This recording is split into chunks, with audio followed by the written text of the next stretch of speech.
Hello everyone, Conor here. Just as a small disclaimer, some things we may talk about on the pod shouldn't be attempted or recreated. Remember to keep everything legal, keep it between the hedges, and don't tear up the ground while you're on the pull.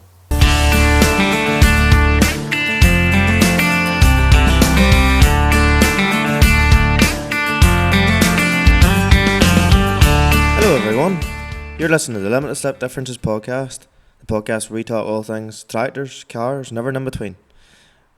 I am Conor. And I am Michael. What's the crack, folks? And we are in episode 79.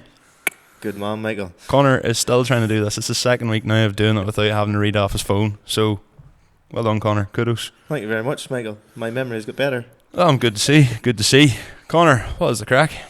Very little, Michael, to tell you the truth. But I'll tell you one thing. We've a big project now coming out. Yeah, you haven't let me talk about it for like the last 6 months. No, so everybody has been on to us about doing video stuff. Yep. We're going to do video stuff. Get your heads out of the gutter. That's it. Well, you went there, didn't you? Wow. So, what you can expect from the Limited Slip Differences Patreon is footage of behind the scenes, more so behind the stories of what we get up to basically on a week-to-week basis. You have everything from shifting cars in there. Not literally. No, that'd be weird. From moving the cars about, till Michael building slurry mixers, till bleeding brakes in Mary, and we've even done a tour of my farm. So, guys, we're going to go for the weekly. It's a big commitment from ourselves, from me more so, but there is an expectation. Yep, and to be honest with you, we have to move up in the world. Yeah, have to commit. It's launching today or this evening, more so, if you're listening to this on launch day. And if you aren't, it'll already be launched. And it will be one video per week after that. We're going to launch away a couple of videos. Good enough. And I am terrible at explaining, so hopefully I got that point across. Yeah, that may have been the third edit, it may have been the first edit. We don't actually quite know because we've recorded that bit 3 times. And because Michael breaks fourth wall every opportunity, we're now 20 minutes in and we've only recorded 5 seconds. That sounds about right, yeah. Other than that then, any other crack? We TB tested. Oh. We got clear. I know. That fucking makes my day when I hear that. I'm going to point to the leaking roof, but good boy man up there. Give us a bit of relief. But yeah, no, we got a clear test and the TB test, which is good. We've sent more cattle away to be killed. Good enough. I have no idea how well they've done, to be honest, but we'll hopefully soon find that out. Well, so you haven't got anything back yet? Haven't got anything back yet, no. Does that not worry you? No.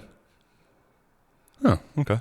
Well, no. Put it this way: as long as my father does not get a phone call to say that one of them's down with lesions of slaughter, I'm happy enough. What does that mean? It means that we're down with TB from sending a cow to the abattoir.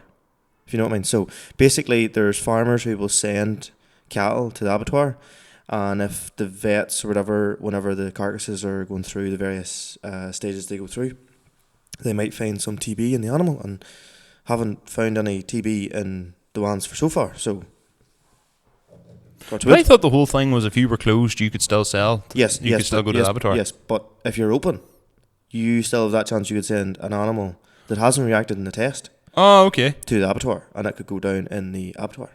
And would that then close your herd? It would. Oh shit. Yeah. So there is a risk of also constantly going to the abattoir as well. Yeah. Huh.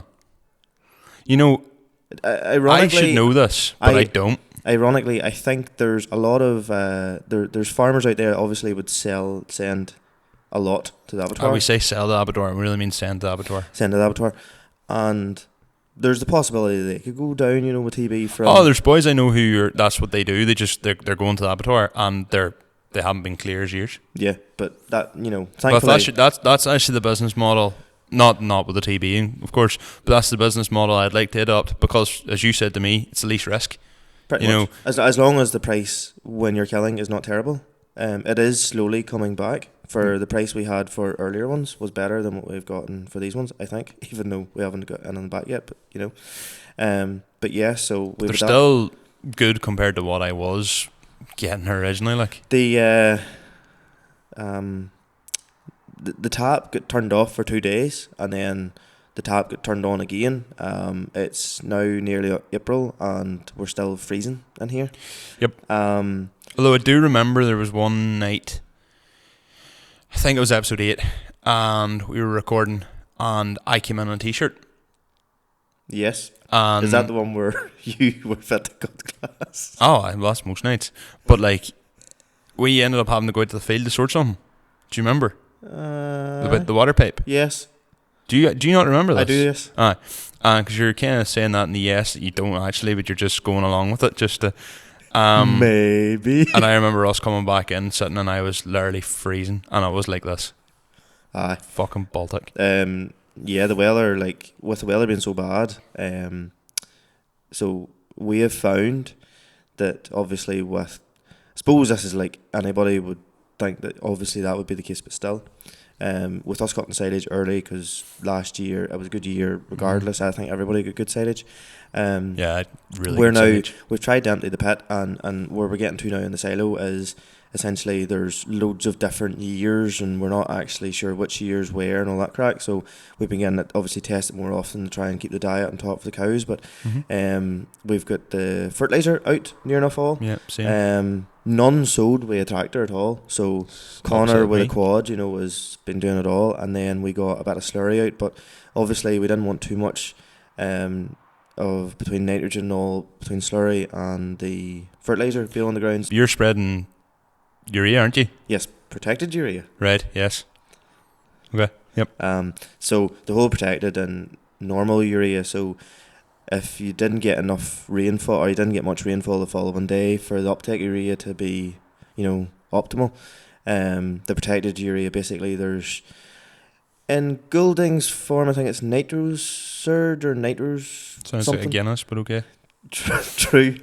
There's some type of enzyme that essentially breaks down slower, so there's less of a loss. So that's why we've had to diversify into protected urea. So we have the fertilizer on the ground, slurry on the ground, and hopefully the weather comes better, because it's shit at the minute. I am seeing a wee bit of growth. We cut the garden. Now, to be fair, it was the first cut of silage, and already the growth has been substantial. Like, I need to cut it again this weekend. Same as ours. Like, it's bounced out of the ground, to be honest. In other news, I'm normally a tight ass that spends no money on cars, and Type R is now getting a few wee bits sorted here and there, and good. Well, the blade of my Mugen spoiler. Yes. Well, we didn't actually know if it was actual carbon or not. With it could be hydro dip for Yeah. And it's currently now with Stevie, who was also on the podcast. Great painter. Episode 52. Yep. What he says. And he's on it then, basically sorting out the few wee bits and bobs. I've asked him to look in behind, the usual rough spots, just in case, because I know she's obviously protected underneath, but I don't know if she's going to rot from the inside out. They normally do. I'm hoping it doesn't. But, well, that was a clean enough car, to be fair. Yes, it was. At the time, whenever and you done the right things to it. She was ever so slightly scabby. She's 2005 Type R. Yeah. With, at the time, 80,000 miles on it. Less. 74 at that 74, time. Yeah. Yes. You'd driven her for a bit though. By the time you got that done, I've put 33,000 miles in that car since I bought it. And probably 20,000 of that was in the first year. It was. Yeah.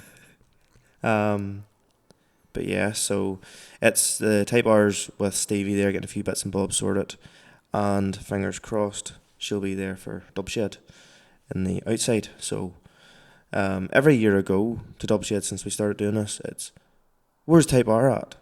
From the one person that asks. And I'm like, it's obviously not here, or else it's in the car park, So hopefully, all going well, she gets to Dubshed. Nae crack with you, sir? I've done a lot of travelling the last while, so not really anything podcast related. Just been away with work. Had really bad food poisoning. Yeah, you've been... I've been sick as a fucking dog. What's that movie? Something Thunderpants. Oh yeah, but your man goes to space. Oh well, I'll tell you, it wasn't thunder. Like them heavy rainfalls we've been having. Think more along the lines of that. That's not been good. You Like, grew grass. fuck Jesus Christ, you've been in your first cut now. Oh, it was bad. Hey, it was bad. As long as you don't start getting the 35 with the paddle mixture to yourself. Fuck, maybe the line cleared it out. No, funny you bring up the 35 actually. I also have the fertilizer out. Oh, you do? Mm-hmm. And I decided, like, I'm nearly kind of annoyed at myself. Last year I went Why are you annoyed at yourself? Last year, just slightly before it, I went and bought that Viking wagtail. You did. Right. But I've done all my sowing this year with a wee 35 and spinny disc. And to be honest, with the way I'm going to be operating this year with the wee small paddocks and all, I'd say the Viking will probably only get used once or twice, and like it'll be the wee spinny disc will be used for the rest of the year. I'm actually contemplating, because it wouldn't be wild big money. You could get a set handy enough off like Ballymena auction. I was thinking about putting like a set of jewels on the 35, so she'd float better. If a set of cheap flotations come up, I would obviously look into that. But I thought about a set of jewels for her, because you can get just like adapter studs. And then the wee tires that's on my Fraser trailer, the wee Fraser trailer. Yeah. Well, they'll fit the front of a 35. How much? Both 6 stud, you see. Apparently they fit. Oh. So that would mean I could put a wider tire on. That is very true. Mm-hmm. So then she would be fairly good. All I can think of is your Amarok 6 stud? No, she's 5 stud. Oh, I was about to say, next thing you'd be trying to sit always the front of her. No, that'd be kind of funny. Although if someone does see a set of Land Cruiser wheels going missing, mind your business. I think they're set of Freelanders or something like that. I think they're maybe the same fitment actually as like a one of them 205 by 6. It's like a June buggy. I think something like that. Here, could be talking shit. I need to go look it up. But that's what I was thinking anyway. I was doing something like that. So, because you could do that for, let's be honest, so very cheaply. So you've sowed the fertilizer with 35. Mm-hmm. Did she mark the ground obviously by a light tractor? There was one bit on a hill where it was a bit slippy, and she lost a wee bit of traction there. But we got through. Wee bit annoyed at that. Wouldn't say it's done any real damage. And then there was 1 or 2 bits where, to be honest, like the guys had been out doing slurry beforehand, and I'm not going to badmouth because they've done a great job, but the ground was wet, and there's bits where even the flotations have caused a wee bit of a mark, and I was just in or around that same area, and there's just wee bits where she's just cut in a bit. But to be honest, I do think there is a place for a wee like likes of a 35 to be doing that kind of work, but you'd want duals, and you really, really wouldn't want to be going out any wetter than what I was doing. Like I was out as probably as nearly as sort of as wet as you'd like. After that, it would be pointless. But it took a wee bit longer. Like obviously, you literally lift 2 bags up with the mat bro, count them under the Viking, and away you go. And if you sign up to the Patreon, you may actually see a wee bit of the action of Michael sowing fertilizer, and I'm going. Yeah. I'll tell you what else I bought. I bought this wee. Honestly, don't ask me how it works. It just does. It's a spike. Basically, it goes up into a bag, and you basically just open it, and fertilizer falls out. I told you about that. Oh, did you? Yes. That was George Stewart told me about that. No. Well, I bought one. No, they're like 60 quid. 110. There you go. Conor got his second hand, and literally you get the bag, you just put it down on top of it, yeah, and then you lift it up and it stays there because it has rubber wings on it.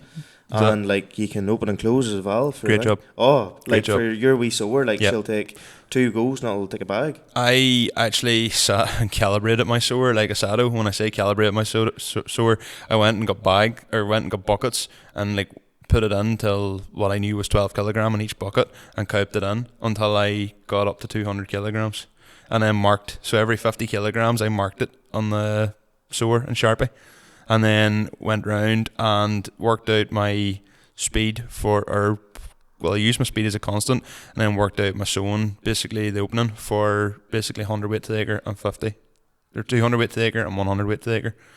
So I have 2 different points where I have to drop it as well, and I was able to get it literally on the last run up the field, on the final field. I ran out of fertilizer. I was buzzing.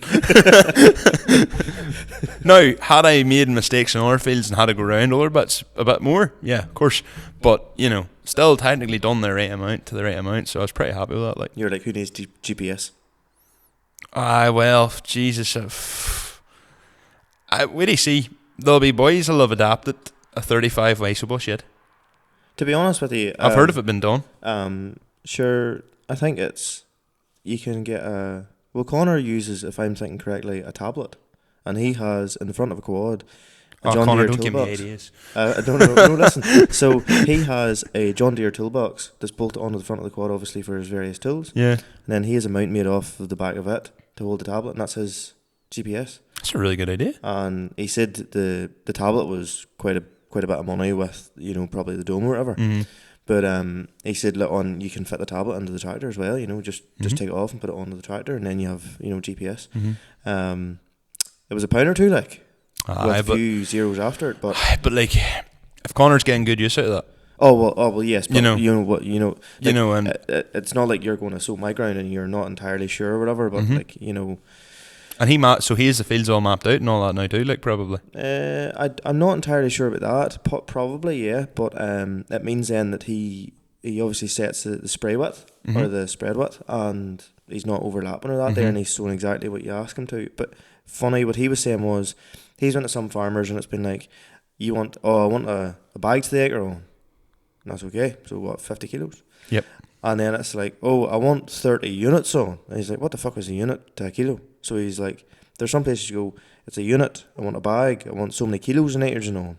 And then it's so many units. So he's like, there's 3 different variations. Boys either say 100 weight or kilo. And units now is another one. Yeah. Never heard of anyone saying units. But well, until this year, my dad was talking about units, and I was like, what's a unit? Compared, So it's working 100 weights or kilos. It was a fairly undramatic conversation for 10 minutes to decide what if Conor had sold the correct amount, and at the end of that it turned out he had. It turned out he had, thankfully, yeah. So Michael, you have a Fiat 11090. Yes. But what is an issue with a Fiat 11090? Tin worm. Yes. But what's another issue with a Fiat 11090? Lack of turbo from the factory. Yes. But what's the main issue with a Fiat 11090? Jokes aside, lights are terrible from the factory. What did you do though to sort that? I fitted a set of UTV headlights. It genuinely was the best thing I ever done. So to turn night into day? Turned light into day. Nice. Guys, get on to UTV lights for all your applications, whether it be for your work lights in the tractor or whether it be your headlights for the tractor. Whether you want to do spraying, slurrying, or even construction, it's all there. And if they currently don't make lights for your tractor, don't lose heart, because they're engineers at heart. They'd be more than happy to work with you. So for all your premium LED light needs, get on to UTV lights. Funny when you say as well, just when talking about control boxes and all that there, I've got my wee control box as well for the Fiat. That's right, you can move your spout around. I can do a lot of things now. No, to be fair, right, so actually this took up a lot of time. I can't believe I forgot about this. I'm more buzzing about this than I should be. You can move your spout side to side. I can, yeah. No, so basically Fiats don't come with a plug. Yeah. So if you want it to run, say, even a rake or a harvester or a round baler or whatever, they all need this, or probably even a diet feeder. Yeah. Probably needs a D-plug. We have ours wired differently now though.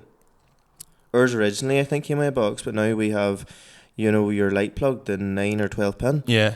And it goes into a switch in the tractor. It's wired whatever way that you have left and right doors. Yeah. Hydraulics. Yeah. All that crack. I could see how that would be a thing as well, actually. But so the tractor doesn't have that. So then I was like, right, well, I need to fit this then I was like, well, sure, while I'm doing that, I'll get a box. And then I had fitted work lights to my tanker, but had no actual switch till activate said work lights. So I said, well, why would I just do one work light when I could maybe end up using something else? So for instance, like the Max 6, the plan is to run a camera and a work light in it. So then I would need 2 switches. So I was like, well, why not just get 3 just in case? So still one thing I have to do. Now I did leave an extra stub for it. I have to run the wee camera. I have to put the camera on.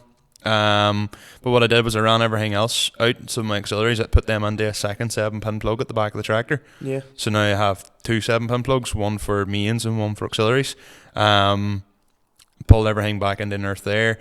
So the way I set it up was one relay's controlling my D-pin, one relay's controlling my 2-way radio, and one relay's controlling the lights, because they'll really not take up that much. They'll not draw that much amperage. So yeah, and then obviously I'll have to stick in the other relay as well for the wee camera. So then that'll be that. And the way I had it all wired in was originally the power for the 2-way was coming off an ignition line. So now I've just used that ignition line as a relay, or for the relays, and now it's got its own power source coming straight off the battery. So if you followed me through all that, it's the Fate now does more stuff. It works, and now it means I can control the harvester. Your spout. No, reel as well. And your spout. Oh, my spout. Which did you see the video? Did I send you a video? Or oh, you did. Did you see me accidentally hit it off the so Michael's spout shed roof? So Michael's spout is extra long because it's got an extension on it. Yeah. Not gained in Turkey. No. But yes, so he was just casually playing about with his spout. Yep. And he hit the roof. Yep. Oops. Do you know why that was? Because it cancelled when you go left and you move it into the centre, it flicks off. But when you go right and you move it to the centre, it doesn't flick off. You have to go full way to the left to flick it off. So yeah, that's You've learned the hard way then. Yeah, kinda. Anyway, will we move on to our guest? Oh, of course. Michael, who are we on this week? This week on the podcast we have 2 absolute legends and absolute mountains of men. We have David and Michael Kennedy. Like us, they're farmers. Like us, they're big into cars. Not like us, they're in really good shape. I beg your pardon. No, I mean, come on, like, you've seen how these guys look. Yeah. Yeah. They are absolute fucking sound lads. And the journey the pair of them have come on, and like, I talk about it time and time again, how like the angle of just being a PT and like referring to like your clients like while feeding cattle and that kind of stuff, and being out polishing a twin cam and saying about how, you know, cleaning your car, feeling good, but why do you not do this for yourself and all that. Like, it just resonates with you in a different way. But the best of it is they're all doing all these things for the right reasons. Yes, 100%. Look, I'm not going to ruin much of this podcast for you, but if there was one thing I could say about this pod, like, and I'm not being over dramatic when I say this, like, if you're like me, or like quite a lot of us lads or ladies, sitting in tractors, sitting in cars, lorries, doing long hours, and have a real bad relationship with food where we might starve ourselves 1 minute and then eat like fuck the next, this podcast could change your life. And what I would also say is, and not even from a viewer count, I don't even care about that, I would recommend you don't listen to the whole thing, skip all this, just listen to maybe the back half of the guest podcast again a few times, just to get it into your head. Like, you will not regret it. So on that note, I'd like to introduce David and Michael Kennedy. So we're here with the Kennedy brothers, David and Michael, and we're in a shed, which is class. Yeah. Plenty of nice cars behind us. Got a Nairobi flags around the place. And I've got Jack with me as well, because I've realised if I try to interview people on my own, I run off in tangents. So As if I'm going to be a help. But yeah. But I suppose you could probably listen to a better podcast of this, David Cuddy's Wood from the Trees, where you boys were on, and this is probably going to end up being like a tier B version of that. But Is he close to here? No, he's about an hour and a bit from us, is he? Yeah. Yeah, Port Leash. That'd be closer than I am. Yeah. Oh yeah, you're all fucking up there. You're too far up there. Just get to a point in the country that You're just You fucking. ever been to Gareth Galt's main place up in Ballymena? No, never. We're meaning to go up there, but time. I'm about 9 miles from there. Yeah, I remember you were telling me. So I'm far away from there. But lads, it's great to have you on. Thanks very much. There's so much we can unpack here, including the door. And the ratchet strap is going on outside. God, keep quiet now. Only people knew we were doing about 5 minutes before this podcast. I think they're locking us in. No, we've got the ratchet strap. Welding it. Welding it shortly. Boys, you have some story. I was listening, even to be honest, this is probably just a rip off David Cuddy's podcast, but a lot of the stuff you were saying I can seriously relate to. But before we get in, I suppose, to the more of the kind of lifestyle things that you're all more working with now yourselves, kind of want to go back to the start, because I've never seen a PT polishing a twin cam or referring to feeding themselves while doing diet feeding. Yeah. And that was some fucking angle. I seen that and I just went, that's man. And I was just like, because I have always felt in a way that like farmers like us and all kind of nearly look at the PTs and all and just go, oh, pretty boys in the gym. Fucking arseholes.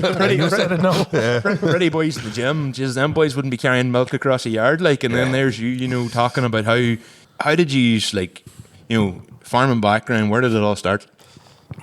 I suppose for us, we were always well fed at home. For sure. That's one thing for sure. So we always kind of carried weight through the years. So for me, I never was slim, to be honest. I didn't even know what it was like to be slim, and that's been straight. So we were always hard working. At the time, we were dairying at home. We had 85 British Friesian cows. What's parlour? Oh, fucking. 7-unit single Hardship. Single side 8 unit. Huh? Yeah. Oh, it's not too bad. 2.5 hours. I was all I going remember. to say it's still a long time. 2.5 hours. Morning and evening. My actual co-host, Conor, they were putting 115 through a 7-a-side swing over. Jesus. Dire. Aye, Yeah. Connor actually said when he started coming on, when he started doing the pod, he's like, "Geez, I'll be down at yours far earlier now. Where, we've got the new dairy master." And He's spoiled. Still late every day. We had manual on time feeders in with his buckets. We had manual feeders with buckets ourselves. That was old school setup. But for us, we didn't know any different at the time. We were always hard working, so we were out in the pub as well. So early mornings, late nights. So it wasn't the best business model, really, was it? Definitely not. No. That's a unique business strategy. I have to say. And you know what? It was great in a way because we used to be, say, milking cows sometimes early, sometimes late, depending on the night before, really. And that's being truthful. It was a pure family operation, like with myself, Dave, and my sister, my mother and father, and my grandmother, who was at her home place. And everyone had their piece to do. We all had our own jobs. Like, you're doing the pub in the morning, you're on the cows. Everyone had their jobs. We didn't have time to sit around. And when was the jobs for milking the cows delegated? About 11 o'clock? Who was Drawing straws. It always kind of depended on the night, really. But So whenever you what sort of dairy farm did you have? Any beef, any sheep, anything else, or was it just mainly dairy? It was mainly dairy, and we used to rear beef calves as well. And it wasn't until 2012 when the M8 there, the roads you were probably driving today, that went through our farm, and it basically split us in two, really, because we used to graze the cows all the way up the back of the farm, and it went right through that grazing block. Yes. And there was a few years there where we were crossing the cows as they were building the motorway. till the asphalt was on the road, honestly. We were Yeah. Jesus. We were always, because we were two separate blocks, and you could walk the cows down to the other grazing block, and sure, the father was driving it on there. We were walking cows up and down the motorway. But yeah, it was mad. Well, I know the answer to this already, but no underpass, no overpass. I was just going to say, We had, I think, 19 acres, and we needed something like 23, wasn't it? To get an overpass. To get your own. Because Not even underpass they'd give us at the time. I remember it was an overpass, and we were fucking short. And let's look at the draw, really. But it it divided into three because we had a little corner triangle that they actually took off us all together. Yeah. And a corner of a field. So it was actually divided into three instead of two. But it was just because we 2 35-acre blocks in a square, just a square distance, and they came through the two farms, the out farm and the farm by the pub. But we were lucky enough, we'd land rented beside us, like bouncing us, and we were able to keep going for about 2 years after that till that farmer took the land back. He was going into hay himself and really caught us. Hard decision. I'm in a position to make home with a farm there. Where, we also ran out. So I lost my father when I was quite young, and I know. Sorry to hear that. I know you have your own tragedy as well, unfortunately. But I lost my father when I was very young, and I was 11, and it was just me and my twin sister and my mum. So my mum rented out most of the ground, and we kept a few acres to ourselves. And as time went on, I was buying beef cattle, just running a few cattle over the ground in the summer just to keep herd number active.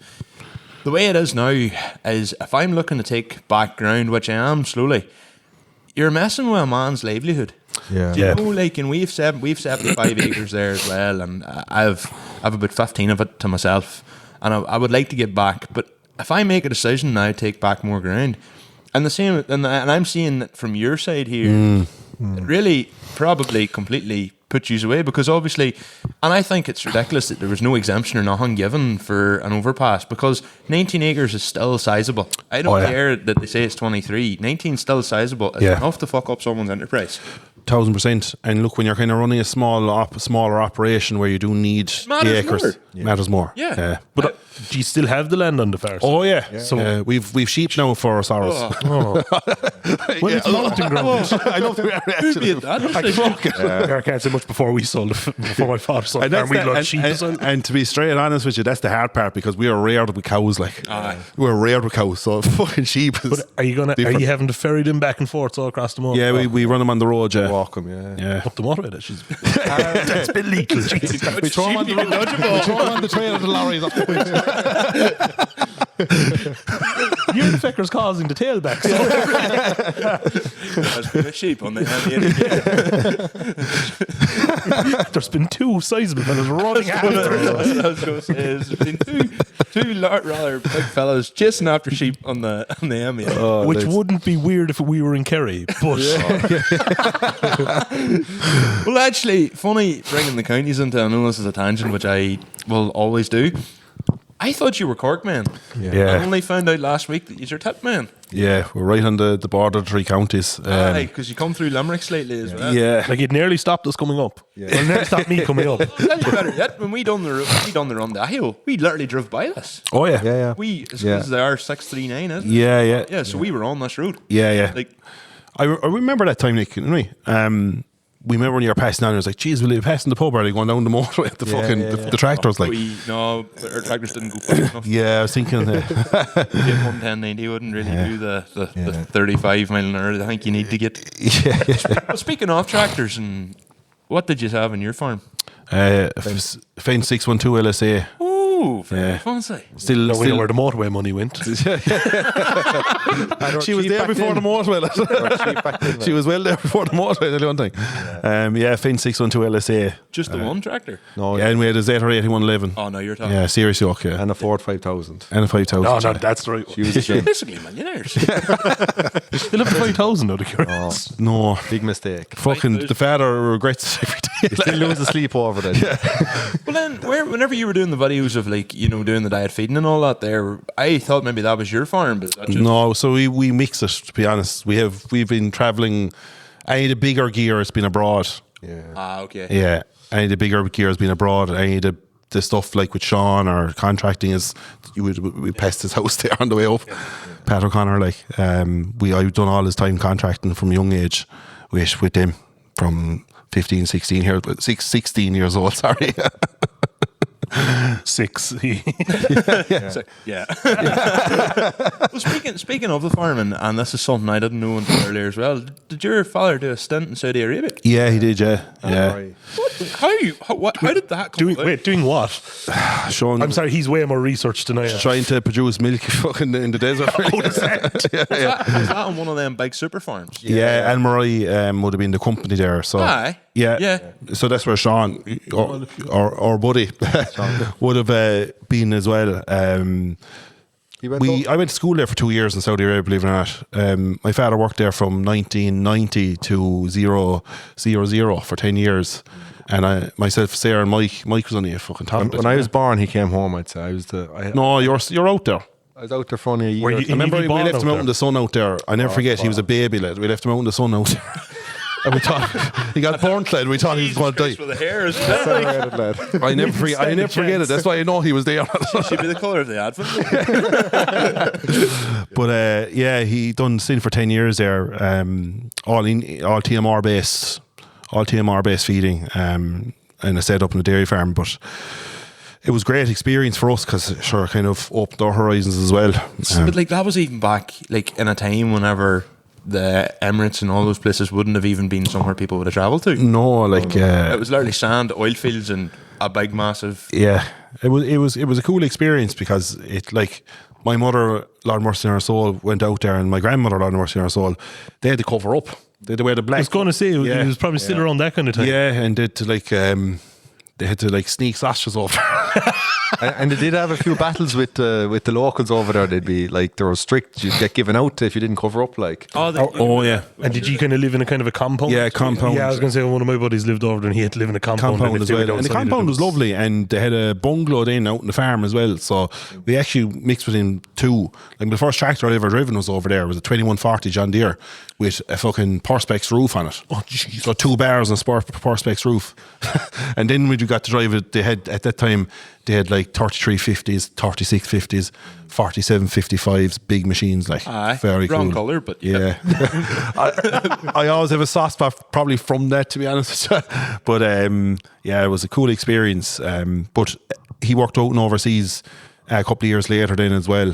So we have, I suppose, plenty of experience working abroad. We lost all our weight working abroad, believe it or not, drive machinery. Sweated out of it. Literally, sauna.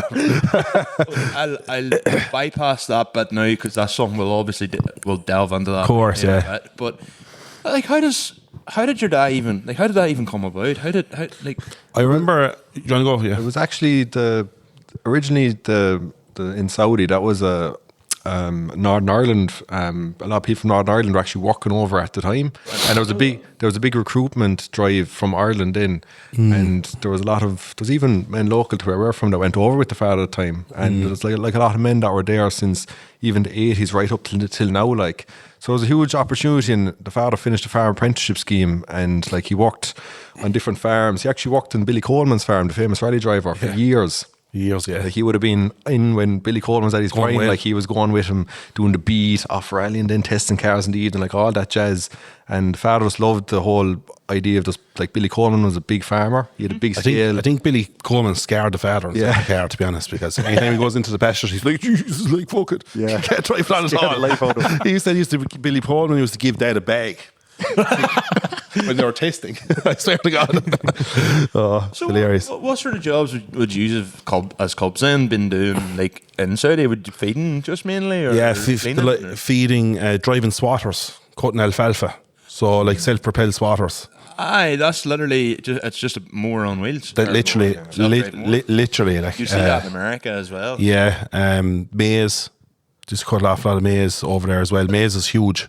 But how do they have to like do they irrigate and then recycle the water, or what way does that work? So when the father went over originally, they set up greenfield sites, and it was actually the first time they literally just leveled the desert and put in like pivots, central pivot irrigation. And recently now, like that was in the 90s, and since then now, like they've basically had massive wells drilling, and they've gone so deep into the ground drilling for water, they actually had to stop the greenfield site because they're after going way below. They're after moving country, aren't they? Yeah, so what they're after doing is they're after stopping the greenfield sites for a lot of the farms producing feed, so they're now importing the feeds from Argentina, Eastern Europe, Argentina, America. They bought farms over there, and they're doing it. It's big scale. Oh, but it would be. It's huge scale, yeah. Back then it was all greenfield central pivot irrigation. So it was maize, alfalfa, Rhodes grass. But that would have been nearly like like a desert oasis. That is one way to describe that in a way, isn't it? Like it's It's literally sand and then a green field. I remember a later project, like I'll never forget it. Like they were doing the exact same thing outside of Abu Dhabi, and I'll never forget it. I saw 100 D9 Komatsus leveling sand dunes. and lads flat out just in. Do you know the interesting thing, like from the that was the project he started as a recent in 2012 or so, and we done we're in college that time, say our own college, we done like 4 summers over there. Yeah. Even Nick there done a summer with us over there as well. Driving a big square baler in like 55 degrees heat, like it's crazy. When a fucking lollipop used to go down, oh my god, lad. Knew we had to get out of the cabs, right? That was the worst thing ever that heat.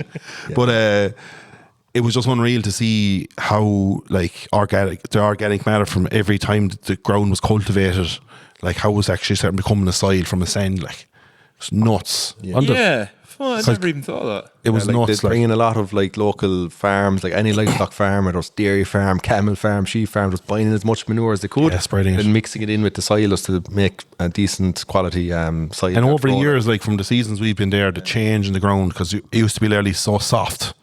Do you know, you really want to? It's not. Wouldn't it? A thing that you'd really have to keep moving, but you know it's soft under there. You'd really want to. bog tires. It's like bogland ground where the ground nearly moves like waves. It is like, and a couple of years later, it's like fucking normal field. Yeah, it's crazy. Like it's crazy, but again, like pumping water in from desalinated water from the sea. Desalination plants. Cool that had been the UAE in Saudi. It was different. Then it was mainly wells, I believe. Yeah, they were drilling for the water, whereas in the UAE then it was mainly desalinated plants. So they're actually pumping the water from the sea and treating it. I am bringing and taking out the salt, which I guess would make sense. Otherwise, it would wreck everything around itself. Yeah. Well, funny. My previous experience, before I started working where I do now, I used to work with a company that sold sand and gravel washing equipment, and we'd have done a lot of work out in the Middle East. Now I never got out there myself, but it was interesting because like over here and like there's plenty of wash plants in Europe, and there's water leaks everywhere. And nobody cares. Whereas over there, if there's even the slightest leak on a plant, because they were oversizing recirculation lines and all, because they just have no water. Whereas here, top up water, no bother, fire it into the nearest stream and bring it out.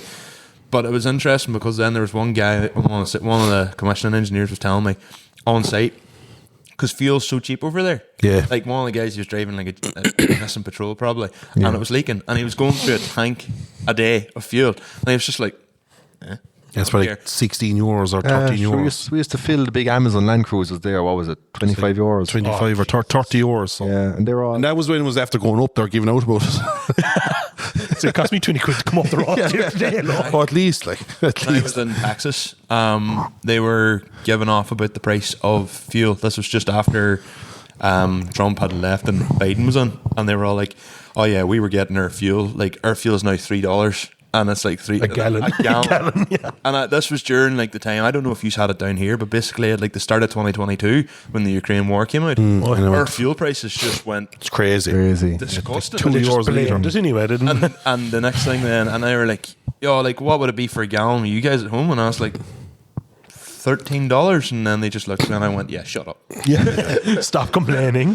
It's crazy, isn't it? Change. Like they have big massive like V8 petrols pulling. Yeah. Like, Yeah. Same in the Bigger Middle East. V8 petrols around the place. And it was funny, like all the tractors over there, they have different tiers. So like none of the tractors had no AdBlue. Like, Yeah, not tier 4 engine, they're tier 2s. or tier 3. Tier 2s, I think. Is it? Yeah. and tier 4's running.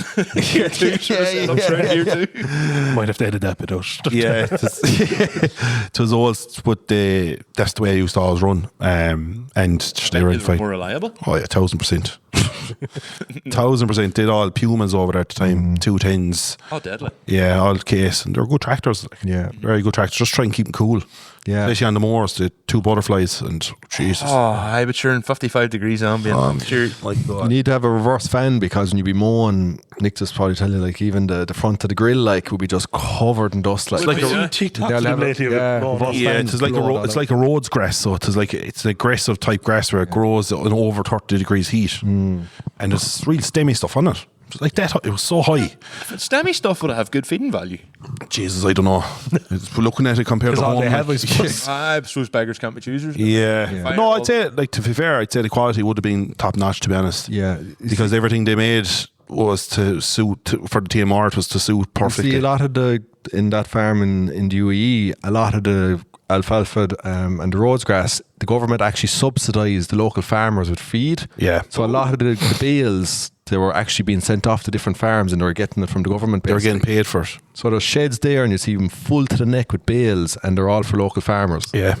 To subsidise the feed because they're just trying to give a bit of initiative for the farming. Like, Yeah, to get even, because go. I'm sure there's a lot of money spent on infrastructure to get the ground up to the standard where you're saying. Yeah, because that was the first arable farm in the UAE. yeah, like food security is a big challenge over there, like in Middle East, and that's why like that farm in Saudi, Al Marai, like they're such a it's incredible what they're doing because like they're probably one of the biggest milk suppliers in the Middle East. Oh, Yeah. And like the other countries then like the UAE and the Qatar, they're like nearly trying to play catch up. Yes, that was, if not the first, one of the first. Pretty much. 1000%, yeah. And was it Dairymaster had the contract for that? Was it? Yeah. So, yeah. That being the big thing. I'm pretty sure it was Al Marai that Dairymaster had got the contract for. They done a big one in Qatar as well. In Qatar as well. Big yeah. rotary over there. But as you say, like Qatar, I feel like Qatar is the newest like it's Hub. up and coming one. Yeah. Obviously, Dubai's kind of established at this point. Saudi was kind of doing things as soon as you say back in the day. Or sorry, where's Al Marai? It is Saudi, isn't it? Yeah, Saudi Arabia. Saudi, yeah. I couldn't remember if it was Saudi or Abu Dhabi. That's what. Yeah, yeah. But like as you say, Qatar seems to be like, oh, they're doing this, we're going to do it too. Yeah. Yeah. But the world of wealth's in Qatar as well. Yeah. The world of wealth is in Qatar at the minute. So. A lot of them other countries like Kuwait and stuff and all, there's a lot of wealth there too. They're just not really. Yeah. Showboating it.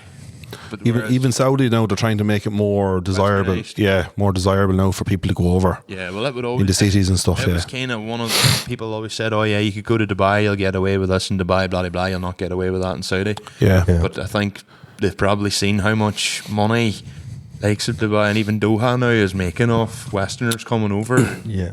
Like I said, Dubai now is most of its money is from tourism now than anything else. Oh, 100%. To be honest, And compared Irish to students going over to teach. I was just about to say, every Irish young one onto a plane, God. Yeah.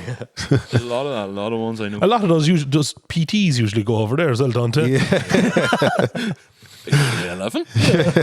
Well then, I suppose moving on from the farming, then what about the cars? Yeah, they're there. Yeah. The fucking banes of our life. Yeah. I know, but sure, we have to love them. I know. They're kind of fucking love hate, aren't they? You both have are you both like, because you're brothers, you look fairly similar. I assume you have really similar tastes in cars. Yeah. So does he buy one and then you buy one the same, and you buy one, he buys one the same. Or? I think I just buy two and just he has one of them. You just go, That's a good deal. can I be your brother? And to be fair, like the cars have always been there. Like Yeah. even like I suppose when we were both of us were overweight back in the day, like our place of chilling out was with the cars with the lads. Yeah. Like I can relate. you know, and that was like my teenage years, even my childhood was going on mad spins with this lad wrecking around the roads. Like, you know, they are my memories. Like, Yeah. Finish milking the cows. Like, you're gone off for a spin somewhere. Like, oh jeez, I'm getting away. I can't. You know, you're getting out of the jobs off for a car for a spin the car somewhere. Like, I think for us, like, we'd no real choice really to be into cars because that contractor we just passed just down the road there. Like when I was drawing silage at the time, young, all the lads that were like 18, 19, 20 had nice cars. Do you know, so I'd no felt like you were choice playing to catch up. be into cars, like, yeah, and we kind of missed. Same. We kind of missed the rush of 2008 Jap scene, you know, 2006, 2007, 2008. We kind of missed that. I think when I started riding 2010, I think, if I'm correct. So, but when we were young, especially when the motor was a big one for us because when we were cleaning the pub, there was a petrol station right across the road from the pub. And when the motor was busy and they're doing all the work, all these young lads were coming down with fucking new Jap yokes every fucking week. Like, Were cheap. oh, Like nobody had discovered the potential apart from the Irish, the boys in the south. You all just went, they're deadly, and the rest of the world was still, I don't know, low. oh yeah, they're like, Something. you see these cars, you're like, what the hell is that? And go off the road like the clappers, like, you're like, geez, that's class. And there's probably lads getting paid on the Friday and having a brand new, I don't know, Type R Civic in that evening. Like, do you know what I mean? Like, And then Cindy it over a ditch Wednesday. I'm buying another one the following Friday. it's crazy, like, that's what really kind of got us into the cars. And that shop was probably a big one because anytime we were cleaning the pub at a young age, say from 12 to 14 to 16 or whatever, you know, we'd always see someone pull up for petrol and they'd always come out broad, like the lads here, they'd always come out broad sideways up the run, like, oh, late. That was kind of it for us, really. Like, I That was like, probably still the fella in the Civic. yeah. McDonald's trays. But yeah, that kind of started it all for us. And yeah, I suppose ever since we kind of always messed with cars, really. Twin cams is probably the biggest one. Starlets, yeah, 100% Starlets. But I think, believe it or not, I never started for a long time, and I broke the last Starlet I had a broken this shade. I broke it, sold for parts to pay for a twin cam. Yeah. And God, wasn't that the day when you could still pass off a Star to get a twin cam? It was a fair start, to be fair now. yeah, oh, you could do Well, it it's now. probably after flipping around now again. Yeah, it's just the way it's gone. Like, but I remember, yeah, I broke a car to. Then I sold all the parts out of here. I remember pulling the engine out right there. It was a time you had to break the Starlet because they weren't making the money they're making now, and all the parts were so valuable that was in the car. Any high powered car at that time, like you know, parts in it. You know what a choice on you to break it because you wouldn't get $3,000 for the time. Whereas you could get nearly, say, like a Starlet typically would probably run like a TD04 or something. You probably get 450, 500 for that setup. And yeah, like I had the 5E TD04 set up in that car, and sure, the car it paid for the twin car. I bought a booter that time, an 8.6, and it paid for the car. The booter I think was like $4,500 or $4,000 at the time. It was so cheap.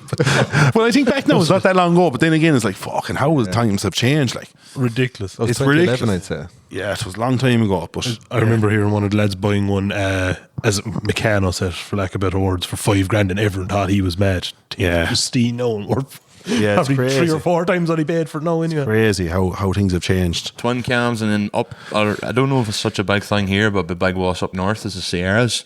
Sierras, yeah. I can remember like what a fella had bought. It was a full Causey kit at Sierra. You know, the Recaro interior, Causey wheels. Yeah, he savage. paid £2,200 for it, and everyone was like, "What do you mean you paid £2,200 for that car? You fool. That's a car to that same spec now, £15,000." It's it's crazy, for isn't the it? bonnet. Yeah, It's gone bananas, really. Like. It was funny because you're either, for me anyway, you're either one side or the other. You're either a twin cam man or you're a Sierra man. Like there was Yeah, no. there was a big divide down here for that. Yeah, or a Ford man, like Mark IIs or twin cams, especially at the UK specs. That was a big thing because our cousins are all into Fords, big Ford lads, like, and we're all Toyota, like. I don't know. Christmas must be fun. Fork in the hands at the table. I don't know. Like twin cams were, I could just, they were always just that little bit out of reach for me. Even whenever I was 17, twin cams were like $4,000, but couldn't afford that. By the time maybe I was moving up to 20, they were about $7,000 or $8,000, and then now they're like, I don't know, $50,000. So They're back down. They're 30. Yeah, 40. I'm not sure. it's funny to say because like I could not buy a twin cam for fucking $40,000. Out of curiosity, what does this one? That is probably not for sale. No. No. I bought that car. So that one's yours. That's Mike's car, but I actually bought that car, sold it, and I was like, right. And you brought it back. I think you're not selling it. I was like, no, you're not selling that car. I was like, not going fair. anywhere, lad. Yeah, I was like, right. I bought that car for like $11,000. Yeah, it was just painted at the time.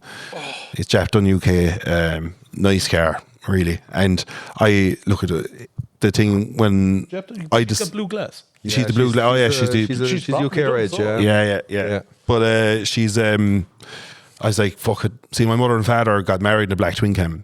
So it's, I always kind of want to kind of keep in the family, to be honest. So I was like, Mike, you buy that car. I was like, I was like, yeah, buy it. I'm buying another car. You just buy that car. I've seen your bank account. You're buying it. I can't afford it. Looks like it's yours. Yeah. Now. But I remember like I bought my first twin cam when I was 17, but it was through wheeling and dealing is the only way I could buy the car. I remember starting off with an E11 Corolla, swapping that for a Glance turbo, and of course 1.3 in the booklet. They got wasted that up north. Yeah, really. They got ways down here. Oh, you did too, but we just got away with it. They got wasted that up north big time. Like. But that was but when you think back of it, like get a 1.3 turbo car, like 150 odd, 60 horsepower, the boost turned up, and you're like, it's a fucking rocket ship. Yeah. And ways. You're jealous of your couple zone. It's like. crazy, like, but just bought and sold cars and swapped and changed yokes and built my way up and bought a twin cam for €3,800 that time. She was a rough yoke. White car, yeah. Yeah, she was. That was your first one, yeah. 87k. First UK car, yeah. Yeah, and I had that. Jeremy Holmes with it? No. Germany's was she was his was white, but it was purple when I bought it. It's up north, that car now, I think.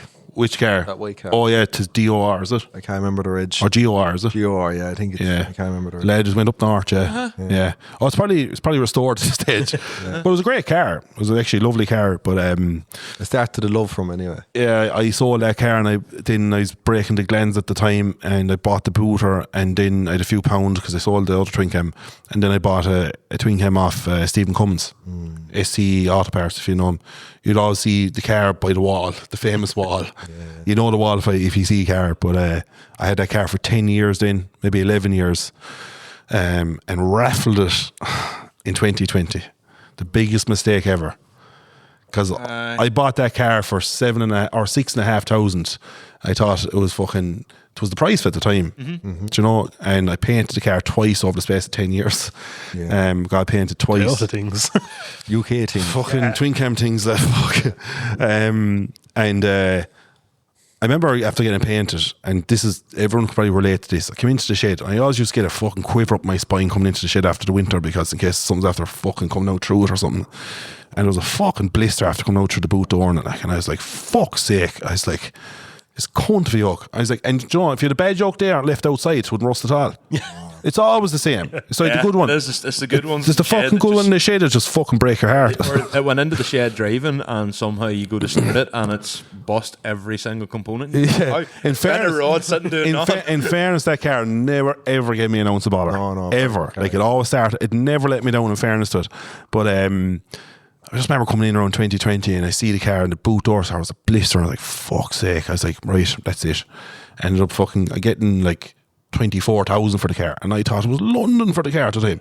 I actually thought it was London for the car, and sort of raffled it off. This fella company bought it off me, and Jesus, a fella won it not too far from here, and sold it the same week for like 28 grand. I was like, Jesus Christ! And then they just went straight through the roof, like. Because everyone was getting Yeah, money. and it was a real good one too. Like, all Japton. It was Japton UK car, all UK bumpers. Everything was done. Like, it was a real good car. Like, yeah, and that's why I was like, I can never ever buy one again. It's fucking. So you just got Michael to buy one instead? That was just there. That's just there. I was like, right, just keep that and fucking. It was either that, or I was going to buy a Jap car, a Jap twin cam, and we had a few of them lined up, and then I was just like, no, we'll have to keep the UK, because like the memories and nostalgia, like. Yeah. In fairness, like, there's a big debate between Jap and UK, or lads love UK, but we love both. Yeah, They're both cool. Yeah, because they're like, they all each their own. Like the one thing about the UK car, it's like an XLI. Yeah. It's quiet. The giant speed on it.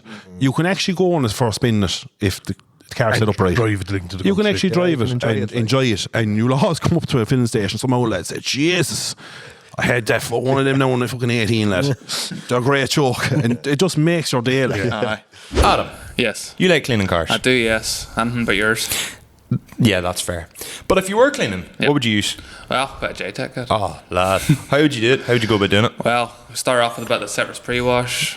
Pristine 360 if it really needs it. Agri spec, yes, proper. Yeah. Chuck on a bit of snow foam, get it rinsed off, get the shampoo going, and then top it off with some ultra wax. Deadly. Does he do anything else? Tons of stuff, lad. Get yourself on the JTech chemicals. Plenty of good stuff there, like. It's just JTech, kid. Get in your head. Where the Jap car in, it's like a fucking rally car inside, and you fucking roller cage bopping off your head. The old cage. It's fucking like a rock driving it. Braid seats and a big ignorant, like, You know, 4-branch and. but like you're getting into that joke to drive the scour out of it, like, do you know, where I used to think that the UK spec was like the Sunday cars, man, but like, Maybe do that's why I don't like them. So not that I don't like. Every one of them I've ever drove has been a Jap. Yeah. oh, fair, yeah, like, See you up north, like, Might have this chair inside. yeah, the rock hard, yeah. like there's for a long time, like, you wouldn't have really seen them up north. Everybody UK. UK cars, yeah. Couldn't have sold a Jap spec car up north. Oh, they turn their nose to it, yeah. Yeah. Like- They do even to now. Like, I remember there's a man, Lord Mercy and Soul. His name was Neville Brett, big twin cam man, and he passed away a couple of years ago. But he used to call it booters. I remember I had the booter at the time. Bought the booters, delighted myself. It was like 17 or 18 at the time. He called it a lad a lot. I was pissed off. He said, look at that cunt of a lad. He goes, you're better off a UK car because he was UK to the bone. Like. And jeez, I was pure pissed off over there. I was like, and I always thought about it afterwards. So I left it, like, you know. Well, up north, like, there's very little Jap cars. Because I remember in 2015. Not anymore. See, now we've a lot of Japanese. We've brought them all down because Japan ran out. I remember in 2015, he had a Midnight Purple 20 valve car, and I just got on the road, like, and they're all going up to Donegal, and we brought her up to Donegal, and he had the neighbour UK car, and I brought up the Jap 11, like Mikey had the UK car, yeah. And I'd say I was the only Jap car up to that weekend. Because I looked at it, I was like, it was funny. It was only a Jap car up there. There's actually a meme on it. There's a meme on it. You all know the meme. It's in the middle of Donegal town, and 3 cars. Like the Jap cars in it. Yeah, you say meanwhile Letterkenny. There's 3 UKs. There's a red over black, 2 red over blacks, a white, and a fucking midnight purple thing. She was a lovely car, though. It was some car, yeah. Funny you say about Letterkenny 2015 was my first ever time at Donegal Rally. Yeah. And that opened my eyes. She's exact as mine as well, actually. Because for us, it was always, like, I was driving about in a 207 on hydraulic suspension. Like, we were in a completely different world. I had a 1.4 St. Leanna doing very well. Like, you know, and for us, it was all, like, the whole felt spec thing. So for us, it was UK spec twin cams, Causey kit at Sierras, Omegas, and, like, you wouldn't have even thought about something Japanese, because, like, well, I mean, other than, say, a twin cam, it's like, you're going to buy a rear-wheel drive car. What about Sylvia? Yeah. Which one cams that? we had a touch for down here as well. Like, there was a neighbour of ours who used to have Corsa Bs. He fucking SRI, Corsa, the GSI, and I always loved the Corsa B, like. They're class. And I bought a 1.7 Isuzu diesel. Oh, yes, and we're talking. And I put a full GSI kit in it. The GSI 3-piece wheels, or the 3-spoke wheels, and sold to Nick. we had bought it off fella in fucking Mayo. I bought it off fella in Mayo. Drove it home with nothing on it. Like. Remember that? Was on English radio? Yeah, there was 3. Yeah, I only got 3 speed lines with it, so I had to fuck him off. And he gave me 3 speed lines. He gave me 3 fucking GSI wheels. And I was like, where the fuck am I going to get a 4th GSI wheel? This is no word of a lie. I got into a lad from Mitchelstown, and he said, "Geez, I actually have a GSI wheel. My mother's using as a flower pot in a garden." No word of a lie. He brought on the wheel. She was on it. She with the flowers. Fuck the flowers, man. His mother wasn't. I was going to say, he just turned it upside down the garden. Yeah, we were painted the wheels. They're fucking perfect. Jeez, the stories is hilarious. And yeah, a young lad, fucking Nick, you sold it, Nick, and fucking fella wrote it off afterwards, didn't he? Yeah, 1.7. Now she was as dead as it, but she was fair light and juice, wasn't it? Well, what we used to do was put a turbo off Isuzu Trooper on them. Jesus. Go away. 1 turbo. That would be fucking. Isuzu engine. Yeah. So that would have been sick. That would have been cool now. And then just give it a wee turn. Yeah. Back when tuning was a flathead. Flathead and a 13mm spanner. Yeah, in fairness, Nick was more the felt spell, mate. He would a 306 after that. Yeah. 3 clicks in the back, lad. Do you want to, like, replace? We do have a producer at the moment. We're not talking to a ghost in the corner. There's a lad there where he's telling us exactly what to say. He's a teleprompter there. But it was such a, like, was it a petrol 306 or a... No, HDI. Oh, sorry. Natural property turbo. No, she was HDI. She wasn't proper, lad. No, she had the Cyclones. You couldn't screw her, lad. She had the Cyclones, yeah. Because I had a D turbo, but she was the HDI kit. Yeah. Like the way it was, she was actual D turbo. Like cool. I went the other way about, but yeah, we definitely had different styles growing up. And as I say, yes. Speaking on 306s, his first car was a 306 GTI 6. Yeah. Very first car. Wow. I know. Joe, that's actually a funny story. We used to get the bus to school, right? And there's a place we used to pass on the way up. It's called New Inn. Okay. You probably would have passed in the tractors, I'd say. You would have, I'd say, coming down the road to a whole show. Outside Cashel. We definitely went through Cashel. there was this car put in with a for sale sign on the roof. Now I was 15 at the time. And I said, geez, I said to the father afterwards, like, geez, can we go up and have a look at this car? There was English plates in it. And I was like, geez, it might be diesel. You know, I could fucking walk away with it. But went up and looked at it, bought it for €850. Oh, shit. Yeah, a GTI 6, 306 GTI. 190 brake printout in the glove box. So I didn't even know what I had. It was 190 brake, yo. Yeah. 2 litre 16 valve. Yeah, fucking, it was true. I didn't know what was done. It was nice exhaust. It was a rocket ship, What colour was it? Black. Yeah. She'd leather interior, didn't it? Yeah, You're worth a fortune nowadays. I know. And you know what? I've actually looked at a few of them, just kind of keeping an eye, but they're fucking making big money now. Like, Yeah. just for nostalgia, I'd love to buy a black one again. 100%. That was my pride and joy, that thing. You didn't Honestly, even have a God. license. No. Just drive What it age up. did you get your license? 17 or? What age did you get your license? About 15 down around here, to be honest. Allegedly. We were on lot. I know 17, yeah. 17. Just 17 when he insured it. Yeah, she saw no insurance. It was gone before I was even 17, to be honest. I sold it, yeah. I came down from Kilkenny and bought the car off me, yeah. And I bought a Corolla then to pay for it. And that was it. Pay for an E11. That's how it all started, yeah. What's your more car history then? Like I suppose this lad was the bad influence. I suppose the gateway. Yeah. So I was always messing with Dave with cars, but I suppose first car on the road was an E11 as well. She was an SR 1.6. I had that car, and that's because I came in, I suppose, when I started driving, like, it was times when insurance was getting bad because all you lads messing and wrecking yokes drove it all up for ourselves. What fucking age do you think we are? We ain't that old. Do you think we are? Yeah. I'd say mid-30s. I'm 32. 32, And I'm 29. He's younger than me, sure. Really? Yeah, I'm 29. 29, I'm 28. Yeah, fuck you. I got out of insurance as well. Yeah, he experienced all that shit as Am well. I the oldest here? No, I'm 33. Old man. But Mike was lucky because we had trade insurance at the time. Yeah. That's more important than life. I know.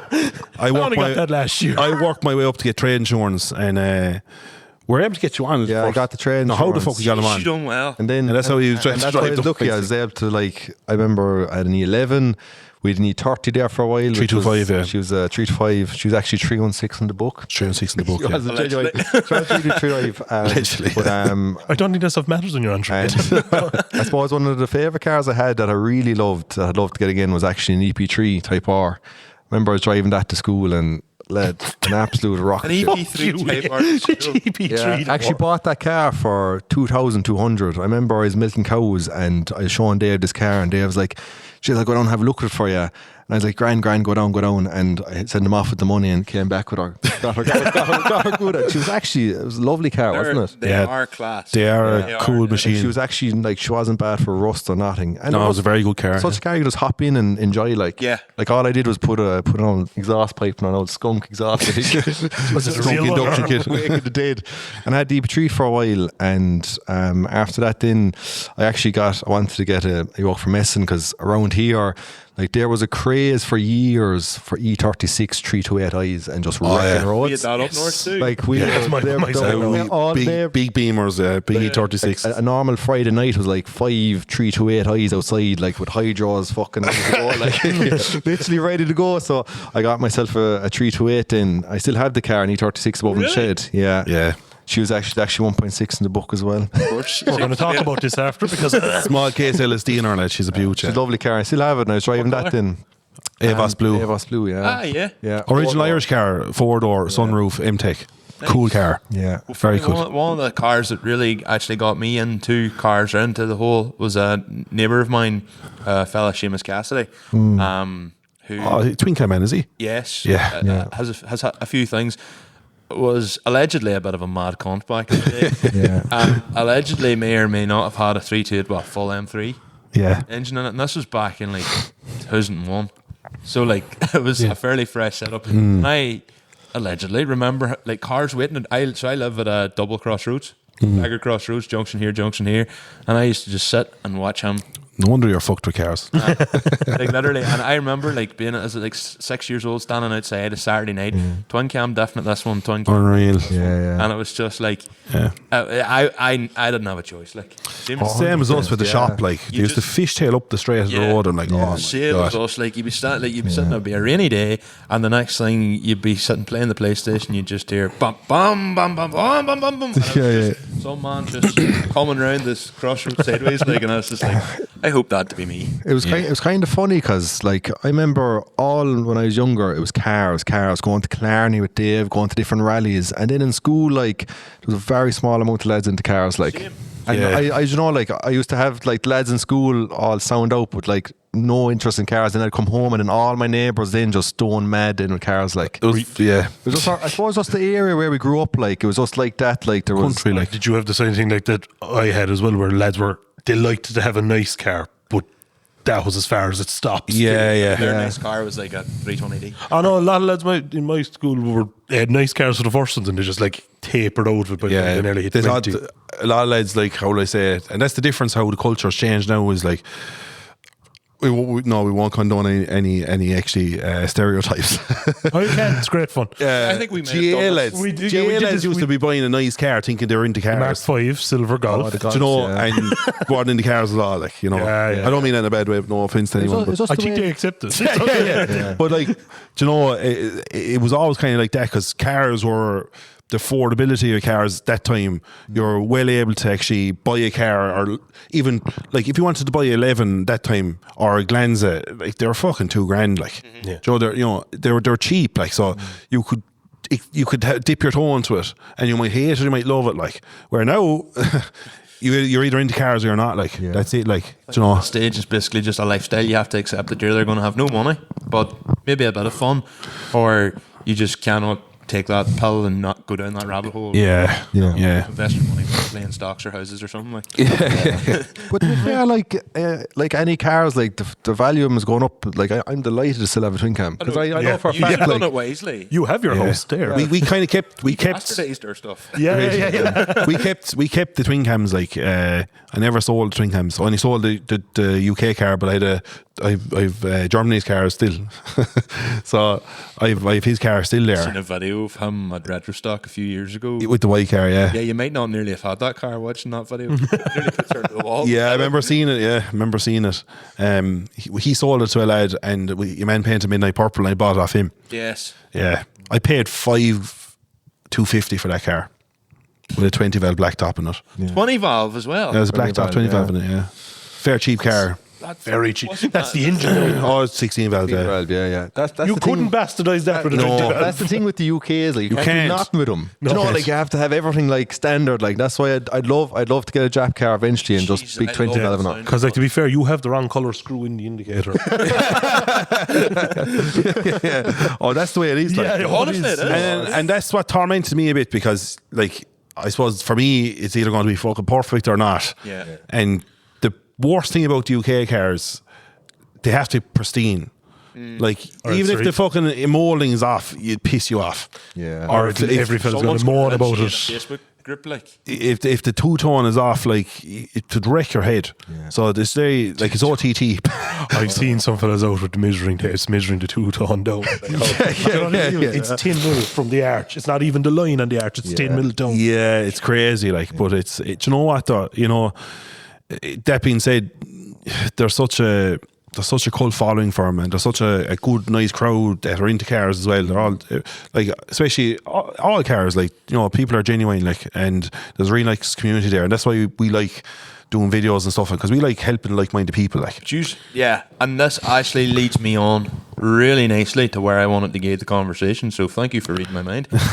Like, and I mentioned this at the start, like the way you pair. So the lifestyle builder, is it? Lifestyle blueprint, yeah. So that's the whole, like, but the way you've done that and like got your demographic and then got the likes of your Garth Guts and your Sean Collins and all that there, and those people, as I said at the start, like, from in my head, farmers always looked at PTs and Yeah. and just went, oh, dicks. Yeah, Whereas arseholes, Yusuf kind of nearly brought that to the mainstream and said, well, actually, Bridge the no, gap. you can go out and feed cattle and go and carry milk and still do reps at the gym. Yeah. So yous have both struggled with weight. Yep. I have also, like, at one point, 2020, I was the skinniest I've ever been. I was down to 80 kilograms. Fuck. I am a hefty fella. Yeah, big man, yeah. Solid, like, Yeah. I'm about 103 kilograms at the minute. Yeah. I have a really fucked up relationship with food. Yeah. You talk about binge eating. Yeah. That is me. Yeah. Um, And you know what, like, for most, like, this is what we talk about, because it's not the actual food or the doing, it's the head. Yeah. That's exactly it. And you talk about like it's not just one of the look, and I'm reciting this straight off David Cuddiesbrook. You said everybody thinks of the outside in. I Yeah. need to look good before I can get. It's like Inside out. and that's the thing, because me and Mike, I suppose, thought like that, because we didn't know any different either. So we're fucking all cut from the same cloth. Can we start from the start then? Like, yous have always been like yous were rugby players, Yeah, and yous like basically yous were always big boys. yeah. So reared probably on full fat milk and All the cow, rice, straight from the cow's teeth. four potatoes, Yeah. two handfuls of carrots. We were reared like, you know, eat more, like you need more sliced pans on you. Oh, Like. and you dare not leave any food on Oh fuck no! That's it. like. that. There's children in Africa. And you know what? Like, that's the thing. Like, it's for us. Like, we didn't know any different at the time. Where we just playing rugby, for example, like we were saying, from a young age, we're always hard working anyway. But we always carried weight 'cause we ate very well. You know, we're fed well.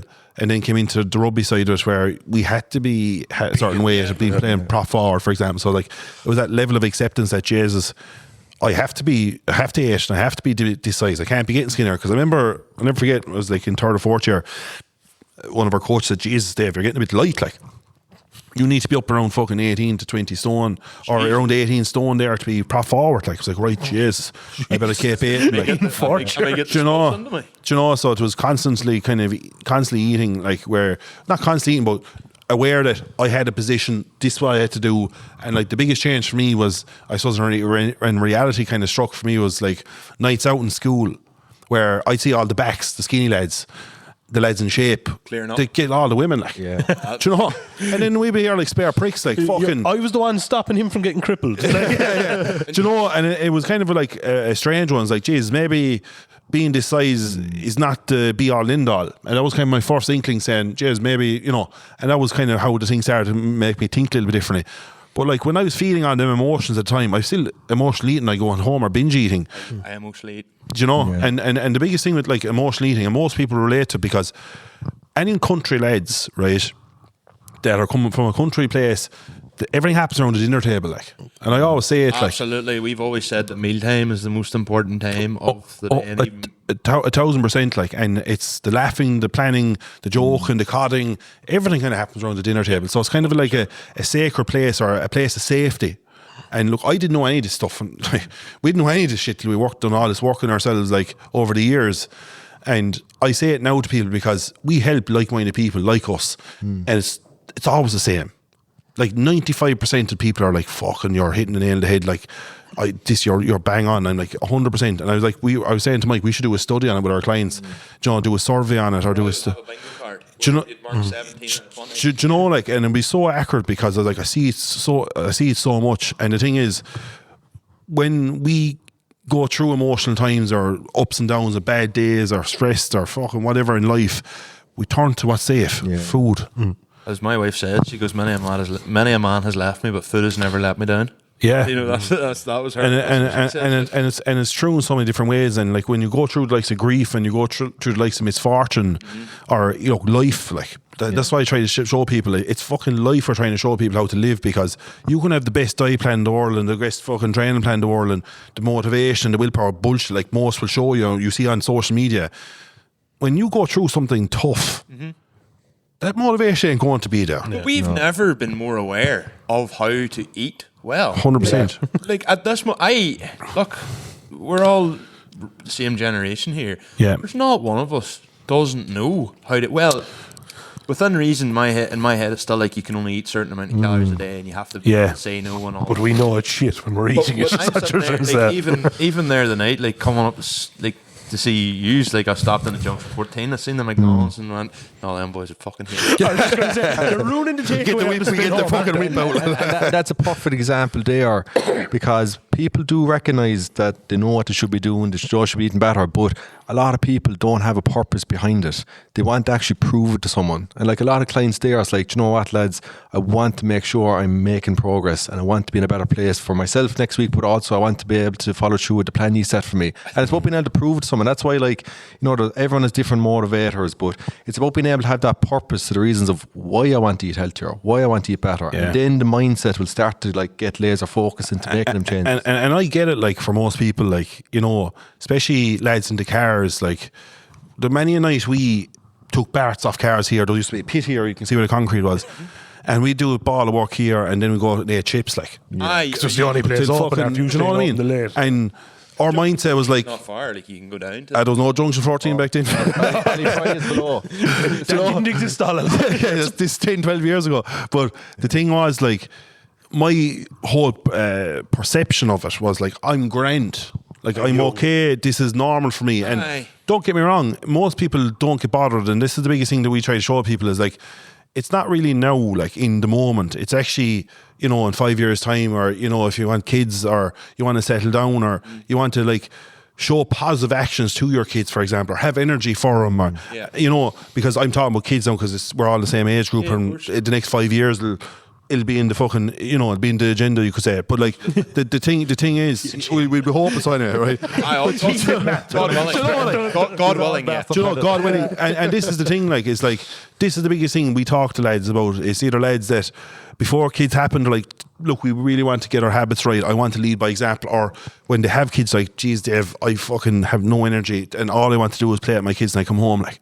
And that's the difference, like and that's the biggest thing. It's the purpose. Coming back to like Mike said, it's the purpose. But I was the same as anyone else. We didn't care. We were car lads. We can give a shit. Like, I think the biggest thing was that I was just at a place accepting I was always the bigger lad. Yeah. And you know, I was just like, you know, you're playing rugby, and to be fair, good group of friends, like, and you're known as the bigger lad, and you can nearly just attach your identity to that. And that's what I was like that for a long time. And it wasn't until you start going out and socialising, you start realising, right, okay, I'm actually not as confident, I don't feel as confident as the other lads there that are. How can he do? Yeah, how Irish goodbye, like. How can that lad do that? Like, or how can he do that? I couldn't get your head around it sometimes. Like, You start. Work way. no, fine. No, I was just use talked about like leaving nightclubs early. Yeah. I've done that on so many. It's I walked home hating myself. Yeah, it's a hard, like that, like you said, that walk home, Holding like the lads back, nearly being the fucking fat friend. And that's the thing, like and you build up such a big thing in your head where, to be honest, it's not a big thing at all, but at that moment in time, That is the most important thing in your life. 100%, 100%. Like even on discos, like when I was younger, like when you first start going out, like lads the next day be like, oh, how many girls did you get with? How many girls were great? And they'd be like, oh, I got with this one, that one. I'd be there like zero. Drunk noises. So I'd be like, Jesus, there's something wrong here. Like, I don't know, I'd be worried. Yeah. The thing is, like, you're all sociable lads. Yeah. Like, you know, and like I'd be the same. I could talk to a fucking lamppost. Yeah. Probably better conversations with lamppost than I would have with some people. Yeah. They're also after the night, so it's But yeah, it come to that thing, and you just start looking around you, and the paranoia kicks in. Yeah, and the anxiety starts to kick in, tighten your chest, and that's where you're like, I have to exit. I'm away. I have to exit. And then you walk home on your own. Yeah, it's the worst ever. And Joe, that's stupid too. I never forget. I remember the time everything kind of changed for me was like, happened at a good few times, and it went to a stage where my friends were starting to call me Disappearing Dave. Because I just disappear, like. I was like, too drunk, met one of the boys, went to a house party, all lies, like. And I remember it was the fancy dress night, Halloween, you could wear whatever you wanted to do, so I was wearing one costume or a fucking set of overalls or whatever. And no one gave a shit that them nights, like, Joe, you're not really, the whole goal is you're not pulling, like, it's cracked, like, do you know? And that night it happened, and I'm like, fuck me. And I remember coming home to the taxi driver, and he was like, geez, you're going home early. Yeah, I've work in the morning. Even lying to the fucking stranger. I'm a taxi driver. A chip in the way home. For your fucking sorrows, like, and that's the thing, like, it's that feeling alone. I was like, look, I'm not doing anymore, because, like, for my sister, like, me and Sarah, it was a year and a half between us. John, we're very close, and even from the ages of, 15, 16, 17, I talked about girls with her, and things like that, and this is the thing, like, I just thought to myself, and I remember coming into the apartment, tears rolling down my face, and I just said, if she was here and I was telling her, like, what I was doing with myself, like how would she feel, like? Yeah. And she wouldn't be happy what I was doing, like. And that changed everything because I'm like, I'm not fucking doing anymore. Because I tried to lose weight myself before. Yeah. But lads, it's easy to give up on ourselves. Yeah. It's so easy to say, look, I haven't time, or look, I'll get everyone else sorted there and I'll be fine, kind of a thing. Yeah. And that's what catches a lot of us. Like, we put everyone else first except ourselves, and that's just an Irish thing. Like, and that's the biggest thing where I changed the purpose, saying I'm doing everything for her. I'm not letting her down, and that's what we do to this day. Yeah. And now we're doing for two ladies, Mam and Sarah. Yeah, no, 100%. Because it's very easy to just fall into the mindset that when you have an experience like that and that level of embarrassment, it's very easy to say, I'm just not going to go out anymore. That's my life. You create the belief, like you create That's that it, belief. You know, nights out, nightclubs, that's not my thing. And You create that belief. You just create that identity with yourself. And I found kind of like being, so I have like two separate friend groups. I have the boys I went to school with. Yep. And like they were all sporty. Yeah, same. And the car lights. And drawing grass and fucking fags and whatever. Like the boys I went to school with, like at my wedding, like we had like the cars like doing burnouts and all that there, and all the boys I went to school for like, What that the was fucking class. Like, we've never seen anything like that. But for me, I was like, That's just normal. I was like, it could have been better. And they were just like those cars, how do you make them bang like that? And I'm like, a switch? What do you mean a switch? And it's like, these boys, like, literally, but and I think, like, there was an element of, do you know what? Fuck, like, the boys maybe be going to Sense or wherever, and I'd have been like, I would always been the one that drove out. Yeah. See, and I'd have been like, there was times like I didn't drink, and I was like, yeah, I'll drive out, you know, and there was a lot of times I'd have texted one of the car boys and said, "Hey, are you about Cookstown or Marfeld?" And I'd have come out and met them because of my safe space. Yeah. You know, of course. leave the nightclub and go out and do the laps. cars. Yeah. And I think like that. Now you say it, like, it's early cars for lads, like, you know, Escape. It's an escape, like, Yeah, 100%. but in a positive way, you know, like, as I always used to say to myself, we used to tell ourselves, like, spending money in cars now, but look, we're spending a lot worse, like, Pacing up against the wall. you know, and this Speaking nights out, like. some of the things I said, this we always just say to ourselves, and like, but the reality, like, it creates a kind of a, how will I say it helps lads get through ups and downs in their lives. Like, for me and Mike, like, cars saved our lives, really saved my life in a big way, because when losing Sarah, like, I fucking spent a lot of time in the shed. Selling cars, buying cars, flipping yokes up and down the country, eating chips, like, you name it, like, but it fucking, it could have been fucking gambling, it could have been drugs, it could have been it could have been alcohol, like, food was like, and that's why I always say I'm grateful that it was food, because our lives could be an awful lot different now, do you know? So I'm very grateful for that, to be honest. And look, as I always say, people go through their ups and downs in life. We all do. Like, as I always say, we can come around the circle control problem there. We'd be very fast to grab our own back. Like, do you know, truthfully, we'd be very quick to grab our own back, because we just don't know what's going on in people's lives. But it's how we respond to the ups and downs is what's important. That's what we try to show people, is how to actually make the right decisions for themselves. Because we all are good at deconstructing. We're all good at fucking dating and putting ourselves into a bit of a hole, and how we speak to ourselves. And I think that's a very Irish thing too. Oh, 100%. It's people don't realise that, like, if you actually spoke to another person the way you speak to yourselves, like, you wouldn't have a lot of friends. Like, people can be very, like, self-deprecating and be very hard on themselves. Like, one of you said that in David Colley's podcast, and I literally just went, 1000%. Like, like, you're your own worst enemy. 100%. and why we say it so much, because it's the journey. We lost all the weight, looked great, done the photo shoots and all that shite, right? And still we're saying that to ourselves. Yeah. When I was at my skinniest, I have this weird body. I have a weird body dysmorphia. Like, I've always said, I don't hate myself enough to lose weight.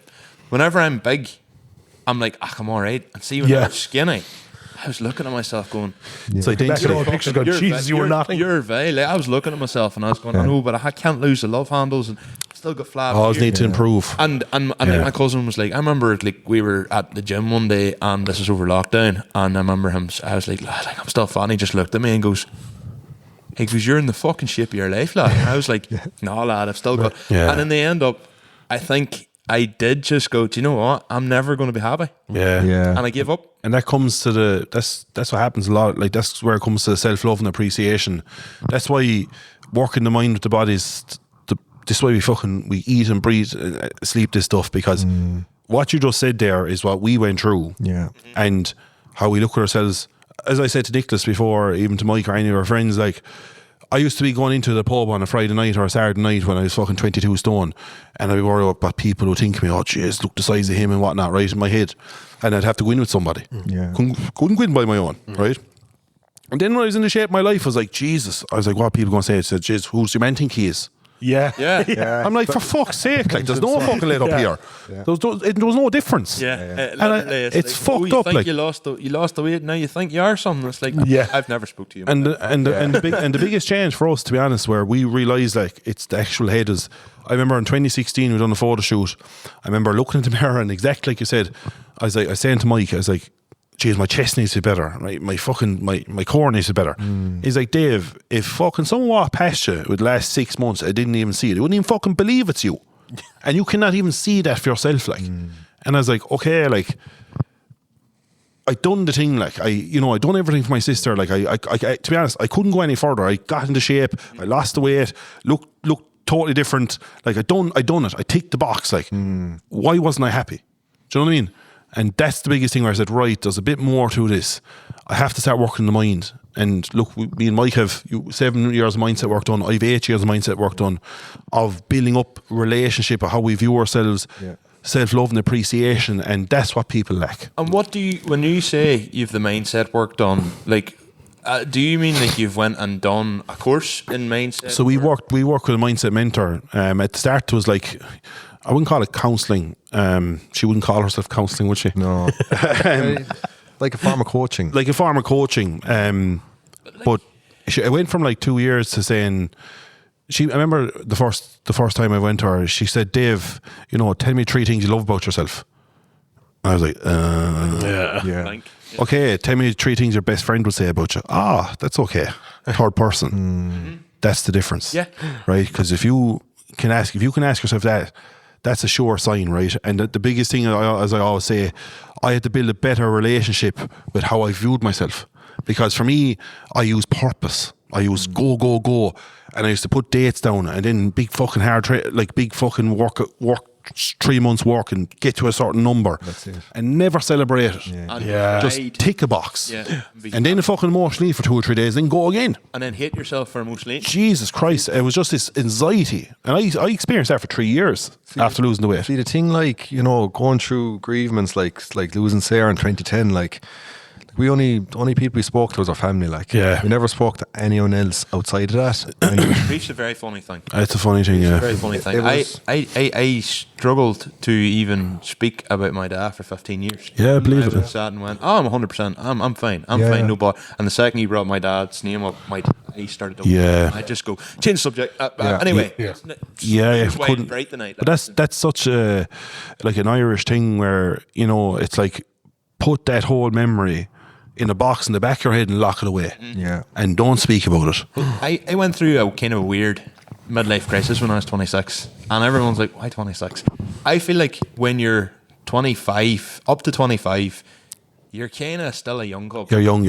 Once you hit 26, it's like start to change a bit. you're nearly 30. It's like you're nearly 30, and it's like suddenly you're old enough to know. You should be old enough to know better. And I was sitting there going, like, I haven't got a father figure to run stuff past. Like, my mom and twin sister obviously like done the best by me. It turned out all right for most of it, like. But not having that figure. Yeah, masculine like, figure. Yes, uncles and my dad's best friend. Of course, Other people, good friends. Yeah. It's not easy. It just, I don't know, when I hit 26, it really fucked me. Yeah. And I can't explain how, but it was a really, really painful year. But it's like, I think when you're coming to that age, you can put a lot of pressure on yourself because it's like things are changing around you. Friends are moving on, relationships are happening, college people are is getting over. married. And it's just happened. I broke up with my ex-girlfriend. Things had just went, exactly. And that's why when like I'm so grateful that I had my father and I had my mother until recently. Like, and there was many years really did lean on them a lot. Like, absolutely, grief, and like for a lot of families, like, losing a daughter, losing a sister, it can rip people apart. But for our family, it brought us closer together. Like, and we used to pray together, used to go do different things together. Anniversary masses, we just all came together. Yeah. All our family and neighbours came together for us. It was brilliant. And as you get older, then like when you are putting pressure on yourself, like it's great to have, like, I've Dave, I had my father, I had my mother. Like, it's great to have that support, and I can understand why you'd feel that at that age. Like, and for you as well, like. it's an awful lot of responsibility putting the only man in the house. Yeah. Yeah, and I guess I never thought of that really for a long time. And then and I could never really show grief because it was always like, you have to be strong. Strong, You have yeah. to be strong. 100%. We were the exact same, to be honest, Mike. And, you know, I suppose the biggest change for us, like, was 2016. I remember going to a medium. I spoke about this in Dave's podcast. Old to go to a medium. Yeah. And I'm terrified. And look, trust me, man, it changed my life. And that's been totally honest with you, because, Not the first person who's told do you know, it's changed my life because I knew she was still around me. Yeah. She wasn't just blowing the graveyard in Ballypreen. I knew she was around me, and I knew she was still there looking over me, and they still are. And that changed everything, and that opened my kind of mind to saying the anger, the frustration of why would they take her? Like, why would the frustration I had for years where I couldn't say her name as well? My Same as ma yourself. can't say cancer. Yeah. My ma only in the last couple of years has been able to start saying cancer. Yeah. It was always It's tough, lad. oh, they're sick. And then I kind of, and it wasn't until recently I've met, I'll not get too personal about him because I don't really want to air him, but it was only recently whenever he can't say it, and he lost his wife to it, breast cancer, and he can't say it either, and I was just like, shit, maybe my ma had a point. Yeah. You know, and I never really respected that on her either. I was just like, Mom, grew up like fucking say it, but she couldn't say it. She can't say cancer. Like there was many years like our sister passed away in an accident, and it was so unexpected, and there was many years like, you know, I used to drive my mother a lot of places. Yeah, driving for her was just, it really affected her, like, just, and I knew it, like, we never said anything, but it was just, since that happened, like, it just changed her whole perception of driving. Like, if you don't mind me asking, was she killed locally or? Yeah, on the way into, say, Clonmel. So a road, for years we avoided that road. Yeah, avoided that place. Yeah, and sure, even now till we pass it, you still get a fucking, you still get that feeling. Yeah, you still get it. Yeah, you still get that feeling, you know, because, but you know, grief is an interesting one because, like, for us, life really started to change for us, and I opened my mind to it and was more accepting of it. And let me kind of explain, to be able to speak openly about, you know, the people that spent, like, I had the opportunity, and Mike, we spent 19 years, we had the pleasure of spending 19 years with my sister. Yeah. 19 years, right? Sick. And that's a blessing. Yeah. Do you know, and it's a blessing. And the biggest thing is, like, this is why I suppose we create what we created, because everyone actually knows that Sarah Kennedy. Yeah. People know that I've lost my sister, Mike lost a sister, and we've went through tough times. And her whole business is, we speak about Sarah, because it's her journey. Because it's just, it is what it is, like. And I want to show people that, because people are going through ups and downs, sickness, breakdowns of relationships, fucking kids, you name it. They're going through their own ups and downs, like.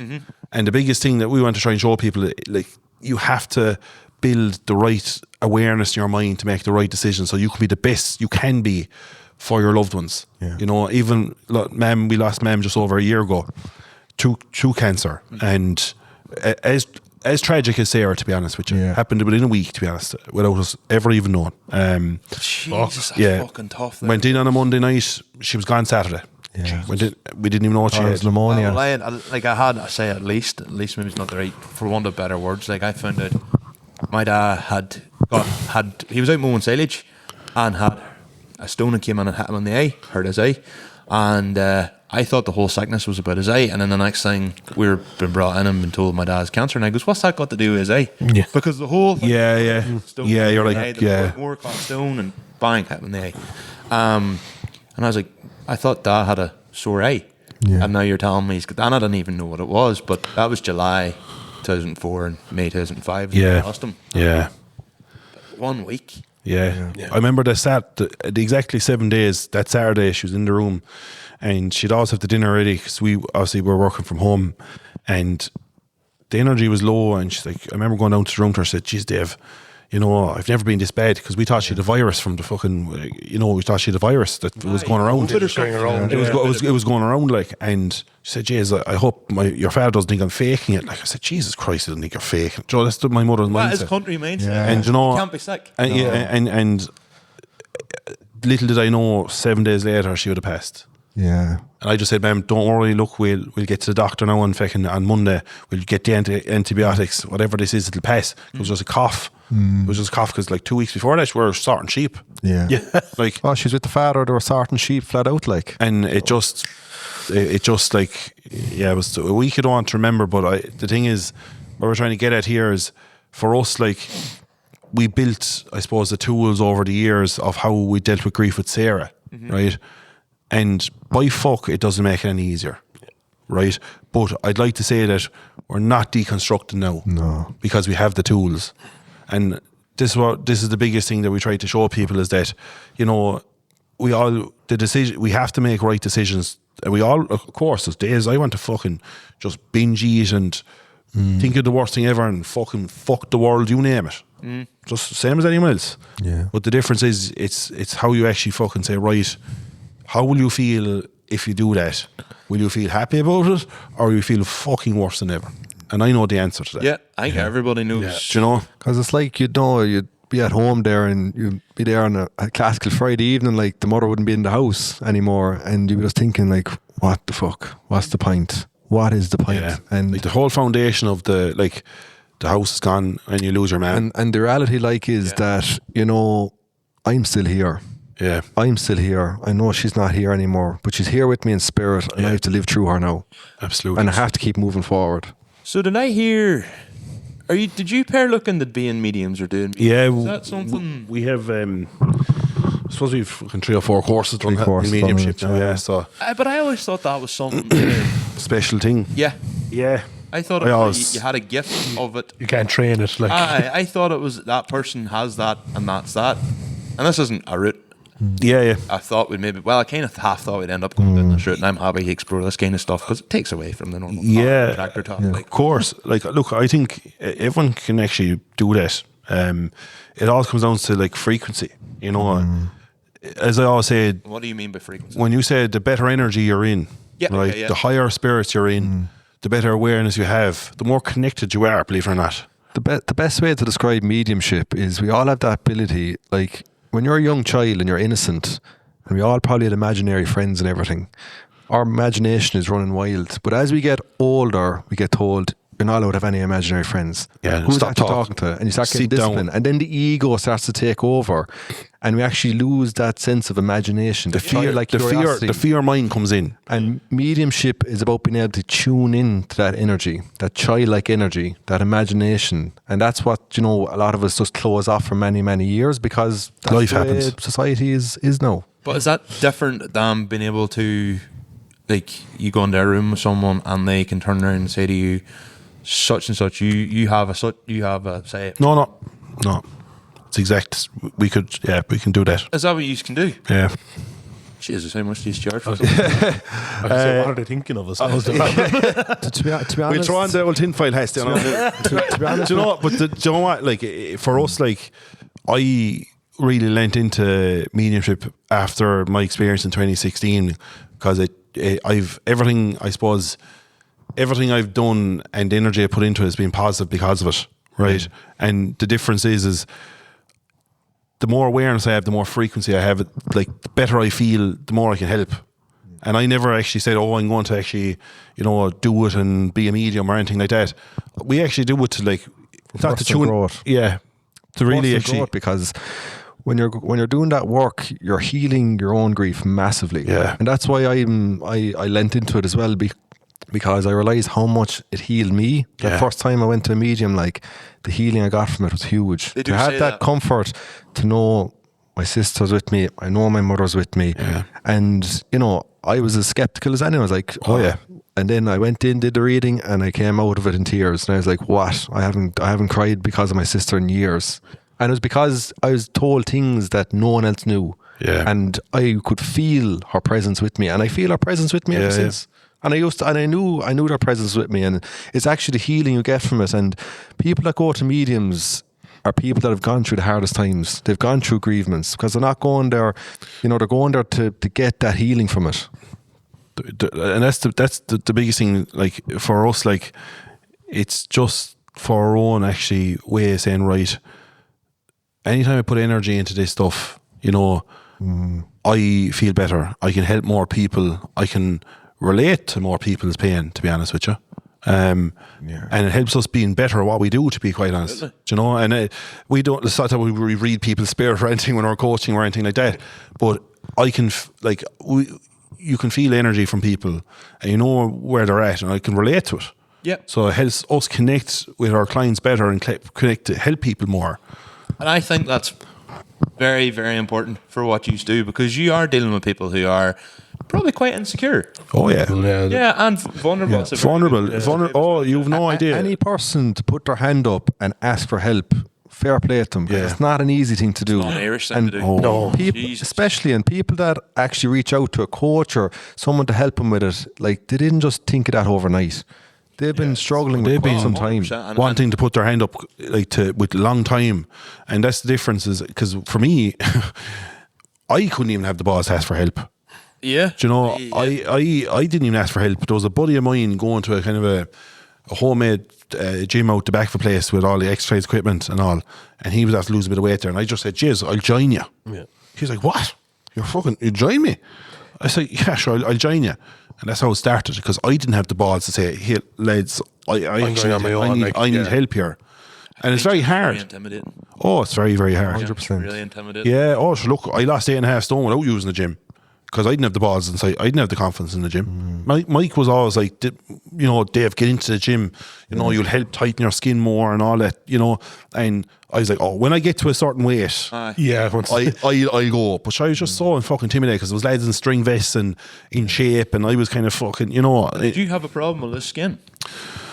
I had some loose skin around the chest, and I'll be straight, I probably never said this before. Like, for me, I never wanted to be a bodybuilder or look like a bodybuilder or do any of that kind of carry on, and that's being truthful. Like, was never my intention. I was the same as anyone else, just want to lose weight, get into a smaller pants, but I had skin. Yeah, and I have one of my closest friends has that same. Yeah. He's lost and 25 stone to 14. Yeah, so the thing is, I hated my body more when I was fucking 8.5 stone lighter than when I was fucking 22 stone. Yeah. So I just said to myself, right, you either get your skin cut off, which I've never got an operation in my life, so it wasn't fucking going to happen, or else try and fill out the frame. And it took me years to actually fill the frame up. Like, each time and that was like, eat more food. That was a mind fuck. Try to eat more food after losing weight, thinking you're going to get fat again. Very, very different kind of eating, but isn't it? Oh, it's totally. But like, that whole thing of, lad, I'm getting heavier again. Yeah. Oh no, but for the right reasons. Well, it was very hard to try and break that down in your mind, and that took years to fill out. Like, each year I used to try and build up the frame. I cut down, and every time I used to kind of cut down, I used to look better. Skin was tighter. Yeah. And I'd done that for years. And that's the thing, like, you know, we'll all diet, but a lot of people miss on, like, what do I do after the diet? And that was a big learning curve for us, because it was diet, stop the diet, get to a goal, and then you're back into that binge eating. You're back into that bad cycle. That's the identity. It's actually about being able to educate yourself on, right, what's the next step? And that's definitely where I've struggled. I don't know if like, the podcast very close to the two Johnnies had a fella on recently talking about Manjaro. Yeah, and one of the things that they were saying was, when you lose weight, like, your body will gain weight again faster. So, like a sponge. So I went from being heavy to like dropping down till the shape of my life. Yeah. And back up to where I was in 2019 when I started losing the weight. But it's like anything, when you restrict your calories, like, you're starving your body. Yeah. Your body is actually starving. Yeah. It's panicking. It's like, I need more food. It holds on to the calories whenever. Yeah. So, like, what most people make the mistake of, they fucking diet so hard, they lose the weight, and then they just stop. And then they go back to what they know. Yeah. When their body is like starving and they're like a sponge, so they can put on the weight very quickly. And in their mind, they're like, oh, I need to eat. And they fucking blow out again very quickly. And that's why, like, the gym, like, I remember when I lost all the weight, I went back to play rugby in school, and they're like, you're way too light. And that started me going to the gym. I was like, I need to put on muscle now to play rugby again. That's fucking mental. That they told you they that. told you that. Well, sorry. Mike sorry, actually Mike. changed the position as well. Yeah, I was front row, like, and then I was like, they're You've like, got to look, flank. you'll have to go back then back row, and I was trying like, it was Sorry, us. Mike. You look good with losing all the weight, but we actually need you to be a heavy bastard. Here's a few chips. Go eat some ice cream. And to be honest, I think for me, like seeing Dave's journey of being the heavy lad, getting the senior cup medal, I was kind of like, do I actually want that? Yeah. Do I want to just put on all this weight again? And that's where I educate myself just on, right, I want to put on muscle. I don't want to be putting on this fat anymore. And that's where a lot of people they mess up, is that they don't actually see, they think, oh, why would I go to the gym? Why would I put on muscle? But that's actually going to help you maintain your weight loss progress. Which is mental when you think about it. Yeah. It's a journey. Like losing weight is an emotional roller coaster. Yeah. And that's what people don't talk about. And that's what we try to speak about, because everyone wants the end goal, but doesn't know what it feels like. Yeah. They think they know what it feels like, So because they don't know when they get there. they don't. It's like what you said, Mike, when you got to 80 kg, you're fucking literally as hard on yourself than ever. More harder. Hard on yourself than ever. How have you lost? Little did you know when you're fucking, you know, when you lost over 3-4 stone, that was going to feel like that. Yeah. Yeah, I went from 18 to 13. Yeah. Fuck me, she lost a lot of weight. Yeah. So like, little did you know it was going to be like that. Same as us. And that's what we try to show people, is that you have to work the mind, the body, and appreciate yourself as you're going through the journey, and be able to talk to yourself better and start to build momentum on that. You can't just, it's not just a switch where just fucking, oh, I'm fixed. Fucking, it's a journey, not a destination. Yeah. And that's one of the most important things we show to people, that you have to work on the mind the same as you work on the body. Like, Do you know what's class about the pair you spot? And this is something you'll probably agree, and you'll have each other. oh yeah. That's Yeah. and I That think was- there's that something was to be the- said so much about that, is, you know, you can turn around and Dave, 100%. That was the makings of, like, that was the makings of us, to be honest, Yeah. lads, because, you know, I even remember when Mike was lost the weight and he wants to go flank. I was like, Mike, or do you want to put on the weight again? I was like, no, because I was already there, experiencing the nights out and experiencing this is not nice to feel. I was like, don't do it, man. No, 100%. Work on yourself, go to the gym, trim up, because I knew what it felt like. Yeah. And it was like we were able to bounce off each other through, like, even change, like, you know, through everything. Like, we were lucky, you know, same as even during COVID, like, we were able to train in the gym at home, for example. Together, yeah. But if I didn't have Mike there, I wouldn't bother my whole winter going. Yeah. That's the thing. Yeah. That keeps you accountable. And Yeah. keep Mike accountable. Yeah, yeah. And that's It helps, very special. Makes a big difference, like. And look, that's why we started the business together, because it's like, right, We haven't really talked about this much. nah, it's fine. No, but like, it's like anything, like there's probably loads of family brothers watching this, and they mightn't even talk to their brother. And Yeah. for myself and Dave, like we went through the hardest times together, grief, setbacks, challenges, and you know, we went through them all together, whether it was losing the weight together, going through the grievance together, working on the cars together. You know, it was just great to have that support there, like. And you know, I suppose in a nice way of saying it, we just respect life, if that makes sense. A lot of that probably come down to Losing Sarah, Yeah. going through grief, like, we appreciate life, you know, because you're like, little did we know that one day that we'd lose her. yeah. Do you know? Yeah. And that's Like that. that's the difference. Unfortunately, That's the difference. And look, I know some people listening in mightn't relate to that, but Jesus, think about it, because you don't know when, God forbid, it could happen. there's a lot of people there's very, very few people now haven't experienced some form of grief, Yeah. losing a family, Yeah, losing yeah. a best friend or something. Yeah, 1,000%. And this is the thing. Like, it's we all should be kinder to ourselves, you know, and support ourselves more. And that's why I love about cars. Come back to the cars, the community. It's great. Do you know, and it's so, you can niche it more into twin cams, niche it more into fucking starlets. You can niche it into Beamers, you name it. We all have Felspec. We've all our own. We've John 44W. Bring back something. We talked about this as well.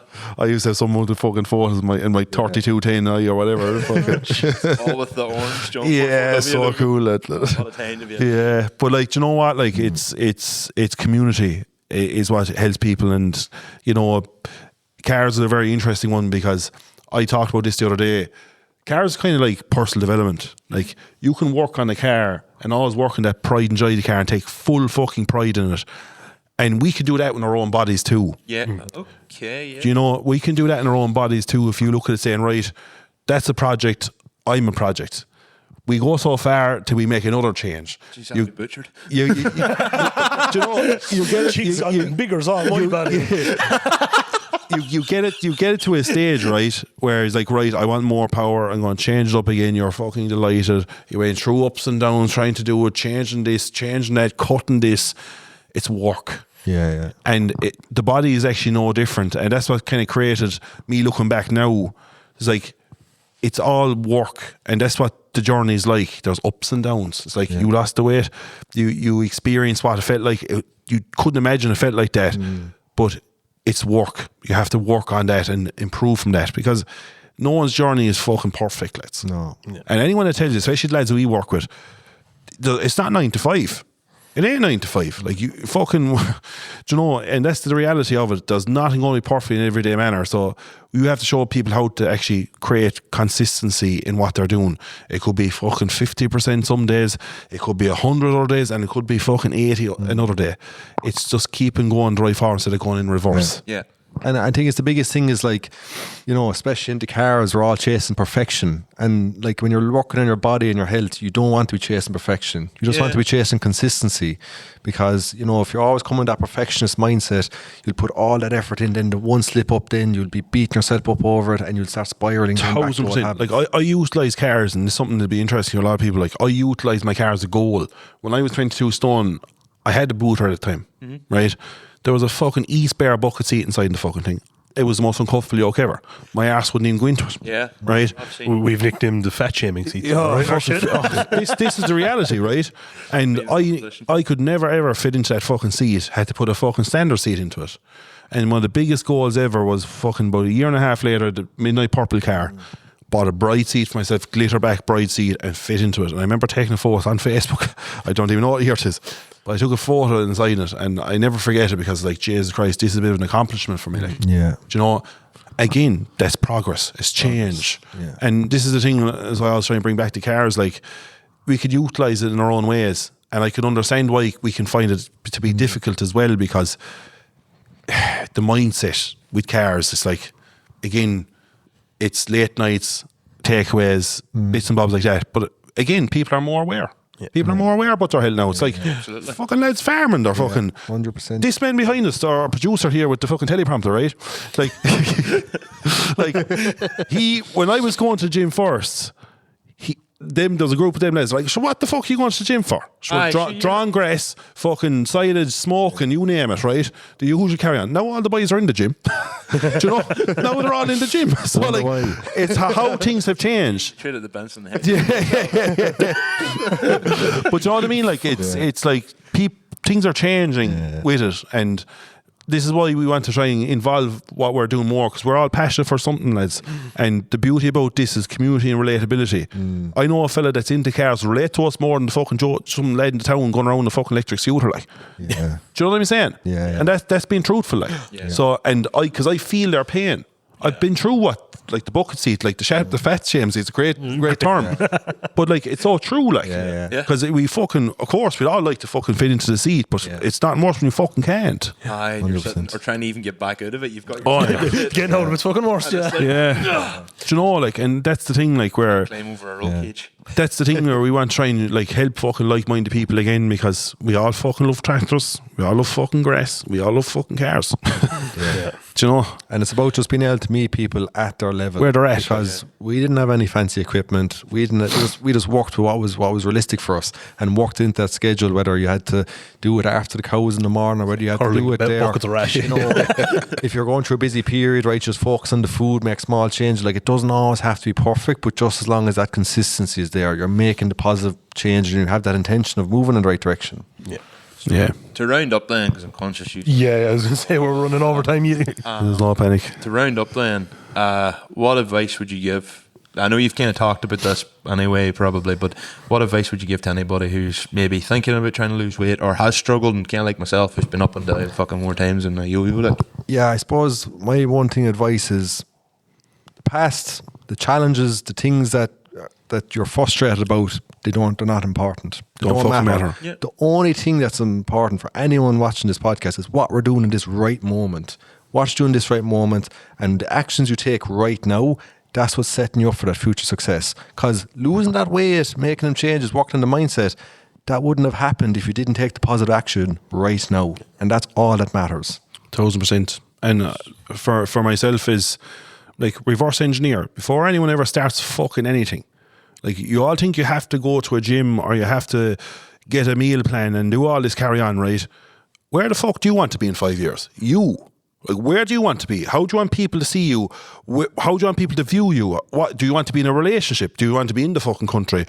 Do you want to fit into a bucket seat? But you know, honestly, like it's you work backwards of where you want to be, and then you fucking say, right, this is why I'm fucking making a change now, and this is what I need to do, and then you work around what's realistic for yourself.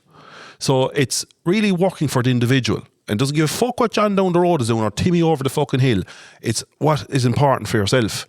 Because if you can say, right, this is where I want to be in the next fucking 5 years, 3 years, whatever it is, and you're chipping away at it each time, that's that feeling of progression inside you that's making the change. And your identity will change as you go with it.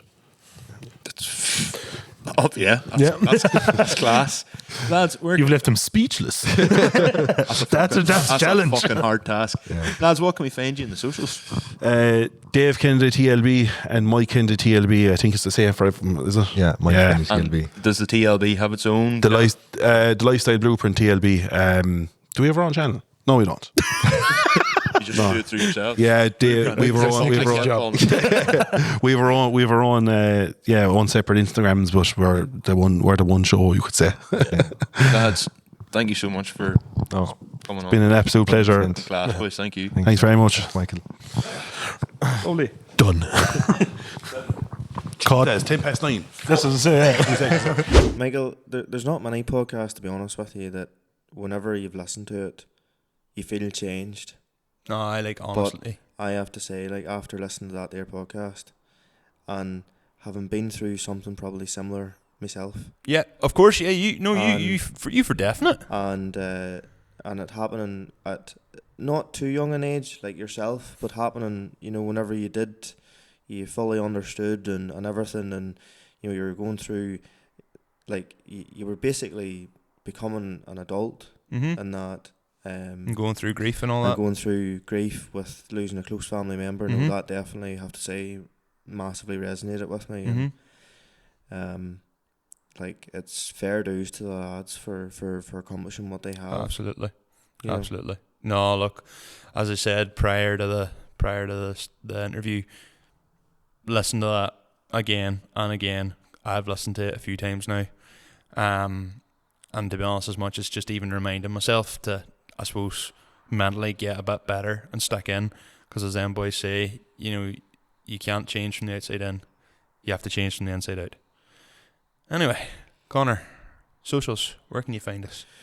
So everyone, if you're watching this on YouTube, please like and subscribe and leave a comment. We do look at them all. If you're new to here on Spotify, please like and subscribe to us, and again, leave a comment. And hopefully you have enjoyed this podcast. If you're looking to find us on any socials, we're at Limited Slip Differences on all socials, from TikTok, Instagram, Facebook, and YouTube. It. And also, if you want to have a wee nosy, we're now on Patreon. And is it at Limited Slip Differences too? It is at Limited Slip Differences too. Good man, Michael. Good man. Because if it was something else, I'd be like, Conor, why? No, and if you've obviously made it this far, we'd really appreciate it if you go and have a look at the taster, what it's like for.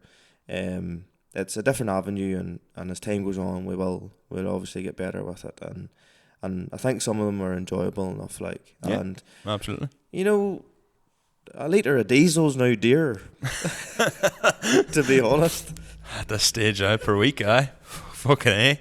It is, yeah. So it's for buttons, lads. So do you really need that extra 4 litres of diesel a week? No, you don't. You can buy our Patreon. Best luck. All the best.